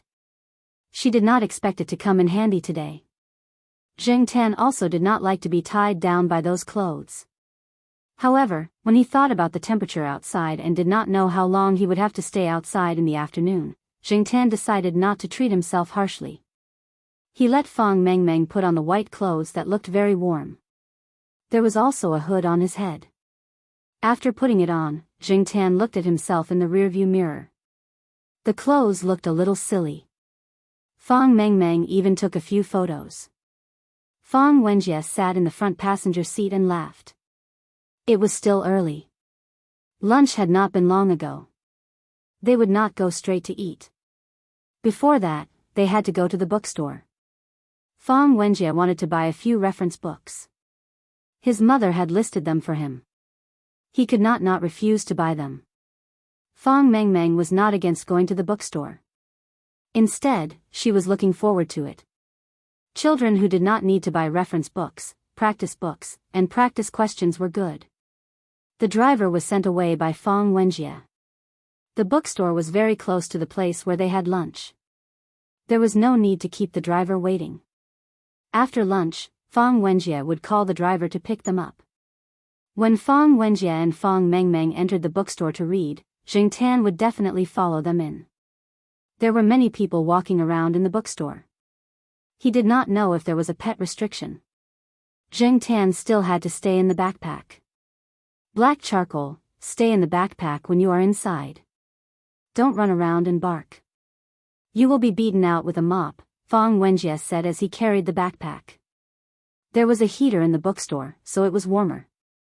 There was a section in the bookstore about the college entrance examination. It was full of practice questions and practice papers. There were quite a lot of people, but most people were only paying attention to the reference books in their hands or looking for books on the bookshelves. They did not notice the cat's head in Fong Wenjie's backpack. A few people saw it, but they just looked at it curiously and did not pay it any more attention. Fong Wenjie quickly found 2 books. When he was looking for the third book, he had to squeeze in further. He was not polite. When he saw the book on the bookshelf, he forced the person in front of him to the side. The movement was too big. The book in the person's hand fell to the ground because of Fong Wenjie's push. After saying, sorry, without any sincerity, Fong Wenjie did not even look at the person and went straight to find the reference book. The person who had the book pushed out frowned and squatted down to pick it up. He was about to put it back when he looked up and saw the cat's head outside the backpack. The white polar bear pet's hat was on Zheng Tan's head. A white hat and a black cat's face. The person who was holding the book paused. His eyes were filled with doubt and uncertainty. Zheng Tan was looking around curiously. When he was at Tsinghua University, he had been to a small bookstore a few times, but he had no experience in a big bookstore like this. His curiosity was piqued, especially when he saw the few pretty girls not far away. Zheng Tan took a few more glances. It was not until Fong Wenjie made a big push that Zheng Tan retracted his gaze and looked at the unlucky guy. Zheng Tan was dumbfounded by what she saw. Chapter 313. Wasn't this the Zhong Yan who always squatted in the corner, carried bricks at the construction site behind his family's back in his 3rd year of high school? Thinking back, this guy should be in his 3rd year of college now. Zheng Tan really didn't expect to meet this guy in this place. Zhong Yan's eyes were filled with doubt. Even if he felt like it, Tsinghua City was so far away from Beijing, and he didn't know the guy with the bad attitude. Zheng Tan was still dressed like a white ball, so it was already hard to recognize him. Now, it was even harder to be sure. Zhong Yan actually didn't think this was the cat he knew, but this cat's expression was too familiar. Even if he hadn't seen it for more than 2 years, among all the cats Zhong Yan had seen, this one was the most special. Look, it's even waving its paws at me. Is it really that cat? Should I ask this guy? While Zhong Yan was hesitating, Fong Wenjie, who had already gotten the reference book, turned around and saw someone standing behind him, staring at his backpack. He stared at him and said, "What are you looking at? Have you never seen a cat before?" Fang Wenjie turned around and was about to leave. After taking 2 steps, he heard a voice behind him, "Black charcoal?" Hearing this, Fang Wenjie stopped and turned around to look at the person who had just spoken. "Is it really black charcoal?" Zhong Yan's eyes lit up, and the annoyance from the book being pushed away dissipated. "You know it?" Fang Wenjie was puzzled, and raised his hand to point at the backpack behind him. "Yes, but isn't it in Chuhua City?" Zhong Yan wondered if this cat had been sold to Beijing, but didn't they say that this cat had someone backing it when they were at the construction site? Hearing Zhong Yan say, Chuhua City, Fang Wenjie lowered his guard a little, but he wasn't sure. He took out his phone and called Fang Mengmeng, asking her to come over. The bookstore was too big, and there were too many people, so it was easier to contact her by phone.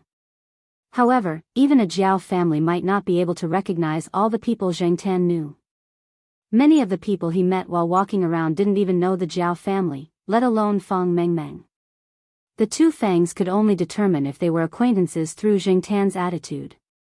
Fang Wenjie's plan this afternoon was to buy some books and then sleep in the bookstore. It was too cold outside and he didn't want to move. When it was time, he would go straight to the restaurant to eat. Now that he met Zhong Yan, he was bored and wanted to talk to him. He was curious how Zhong Yan knew the black cat. As for Fang Mengmeng, she left after coming over. She had found a few books that she was interested in and wanted to read them for a while. Fang Wenjie immediately rushed over and occupied 4 seats before the others sat down. He used his bag and books to occupy the empty seats. Zhong Yan came with his friends today. When he was a freshman, he worked part-time in a fast food restaurant and made 2 friends. They were from different schools. The person who came today was one of them. The other one had graduated this year. Zhong Yan's tutoring job was also introduced to him by this friend. In the morning, he would tutor a 3rd-year student. In the afternoon, Zhong Yan and his friend, who was also a part-time tutor, would come here to look for tutoring books for 3rd-year students. Many people said that the college entrance examination was not a fair platform and was full of regional discrimination. Zhong Yan didn't care. He had already passed the exam. Taking the tutoring books for 3rd-year students was just to tutor another 3rd-year student. There were also differences in the college entrance examination system in different provinces. The types of questions, policies, preferences, and so on all had to be studied. After 2 years of tutoring, he wasn't used to it in the first year. However, it was much better in the 2nd year. Zhong Yan was never a rigid person. He knew how to be flexible and could solve the problem. His reputation was good and the parents were willing to give him money. Zhong Yan's classmate was originally chatting with a girl. When he saw the situation here, he came over and the 3 of them started chatting. One of them said, "It's tough. We have to tutor during the holidays." The other 2 nodded. "Yes. Every time we tutor, those students look at us as if we are their enemies." Zheng Tan listened to them talk. From their words, he knew that Zhong Yan didn't go home after coming to Beijing. He also earned his own tuition and living expenses. It seemed that his relationship with his family was still at a freezing point. No wonder he hadn't seen Zhong Yan in Chuhua for 2 years. Fang Wenjie was quite excited when he heard that Zhong Yan was a super dark horse during the college entrance examination. He directly flew from the ordinary level of the class to the top 3 of the school. He slapped some people's faces loudly. He felt that a creature like a dark horse was simply a beast that pretended to be pretentious and slapped people's faces. Even Zhong Yan was more pleasing to the eye. Although Zhong Yan didn't talk about his own matters, he would still meet his high school classmates in Beijing. Those who were close to Zhong Yan had more or less heard about it. Therefore, when his friend mentioned it, Fang Wenjie was excited. He couldn't stop the topic. As Fang Wenjie chatted, he pondered in his heart. His mother was currently looking for a tutor during the winter break. Instead of finding someone he didn't like, it would be better to just let Zhong Yan and the others go over. When he was bored, he would have someone to talk to. When he was chatting just now, Fang Wenjie felt that Zhong Yan and the others were quite interesting. They weren't like the tutors his mother hired before, who always had arrogant expressions like, "I'm a genius, my words are more correct than the reference answers in the reference books, you have to listen to whatever I say," and so on. Although those people rarely showed it on their faces, Fang Wenjie could see that they thought that way in their hearts. Fang Wenjie also raised his own thoughts. He wasn't joking. He was serious. Forget about me. I can fool the servants. If you really want a tutor, you should find Zhong Yan. This guy is at least from Beijing University. Moreover, Zhong Yan doesn't go home during the New Year. He has time, Zhong Yan's friend said. He could see that Fang Wenjie's family conditions were good. Although he would definitely make a lot of money if he took on this job, he also knew that the better the family conditions, the more the parents valued the school. Therefore, he could only politely decline to avoid being kicked out by the parents when the time came. Don't go home. That's just right. Zhong Yan, you don't have to take on other tutoring jobs during the winter break. Don't worry, my mother is absolutely generous with the money. Fang Wenjie's words were not wrong. His mother was indeed very generous to tutors. In addition to the remuneration agreed upon at the signing of the contract, she also gave out red packets from time to time. The money in the red packets was definitely not much less than the remuneration in the contract. This was also one of the reasons why Fang Wenjie was very displeased with those tutors. How could they have the face to receive red packets when they didn't produce results? Therefore, Fang Wenjie had an excuse to find fault with those tutors. The last tutor was directly scolded away by him. After all, most intellectuals were thin-skinned. Zheng Tan felt that the people of the Fang family were very unreliable on the surface, but in fact, that was not the case. Fang Xiaokong was an excellent example. And as Fang Xiaokong's nephew, Zheng Tan did not think that Fang Wenjie was a stupid person. Take the matter of hiring a tutor as an example. Fang Wenjie did not impulsively send out the invitation. The so-called pleasing to the eye was naturally one of the reasons. Another reason was that when they were chatting just now, Fang Wenjie's seemingly casual and hot-headed complaints were mixed in with a few learning questions. These questions were all solved by Zhong Yan in a simple and straightforward way that was easier to understand, which made Fang Wenjie very satisfied. Fang Wenjie never felt that he was stupid. He felt that it was very difficult for him to understand the things that those senior tutors said before, mainly because every time those people opened their mouths, they used a lot of professional jargon. If they said it bluntly, it would make them lose face. Would it kill them to be more vulgar? Was there really such a clear distinction between elegance and vulgarity? Fang Wenjie listened impatiently. Hey, bringing this cat out was really the right thing to do. Carrying such a heavy bag for so long was not in vain. Fang Wenjie was very happy. If this matter was solved, he would not have to live in darkness and oppression this winter break. Compared to Fang Wenjie's carefree heart, Zhong Yan's heart was much more complicated. What his friend could see, he could naturally also think of.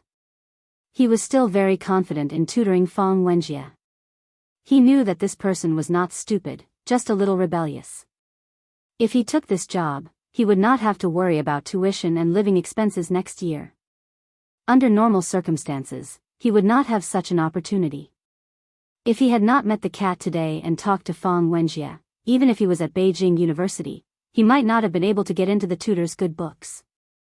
It could be seen from the disdain in Fang Wenjie's eyes when he talked about his previous tutor. Glancing at the black cat on the chair next to him, who was dressed like a polar bear and stretching its neck to look at something, Zhong Yan thought for a moment. It seemed that every time he met this cat, his luck was good. Meeting an old friend in a foreign land. Zhong Yan could finally understand the reason why the ancients put this as one of the 4 joys of life. This kind of feeling could only be deeply understood when one was really in that kind of situation. Even if this was the capital, Zhong Yan still missed home many times.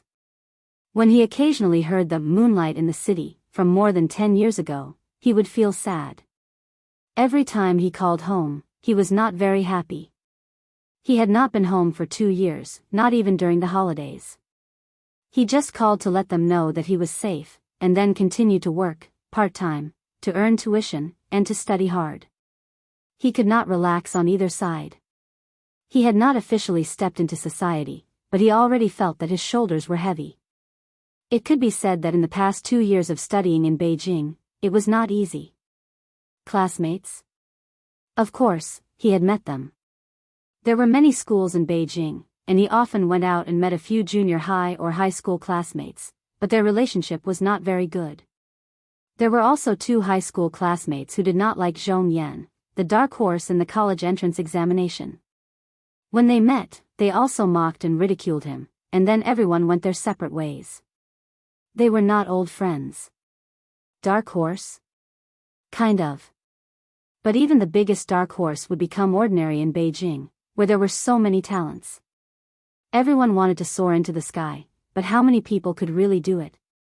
Zhong Yan once thought that he would be one of them after the college entrance examination, but after experiencing some reality blows, his confidence faded a lot. The world was very exciting, but also very helpless. How should one walk? After stumbling and falling, one still had to continue walking.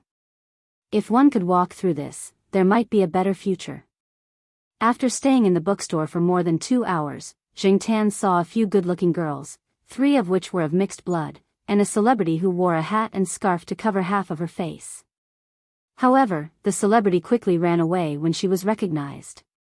When the people in the store chased after her, she was already gone. Fang Wenjie looked at the time and called Fang Mengmeng back. He pulled Zhong Yan and his friends to eat together. The target restaurant was a building with a more retro architectural style, like an ancient restaurant. There were even big red lanterns hanging outside. When they walked to the door, someone came out of the parking lot. Little Jia. A shout made Fang Wenjie, who was running in, stop. He looked over and immediately smiled. Yo, brother Beast, when did you come back to Beijing? 2 days ago. I came here for some business.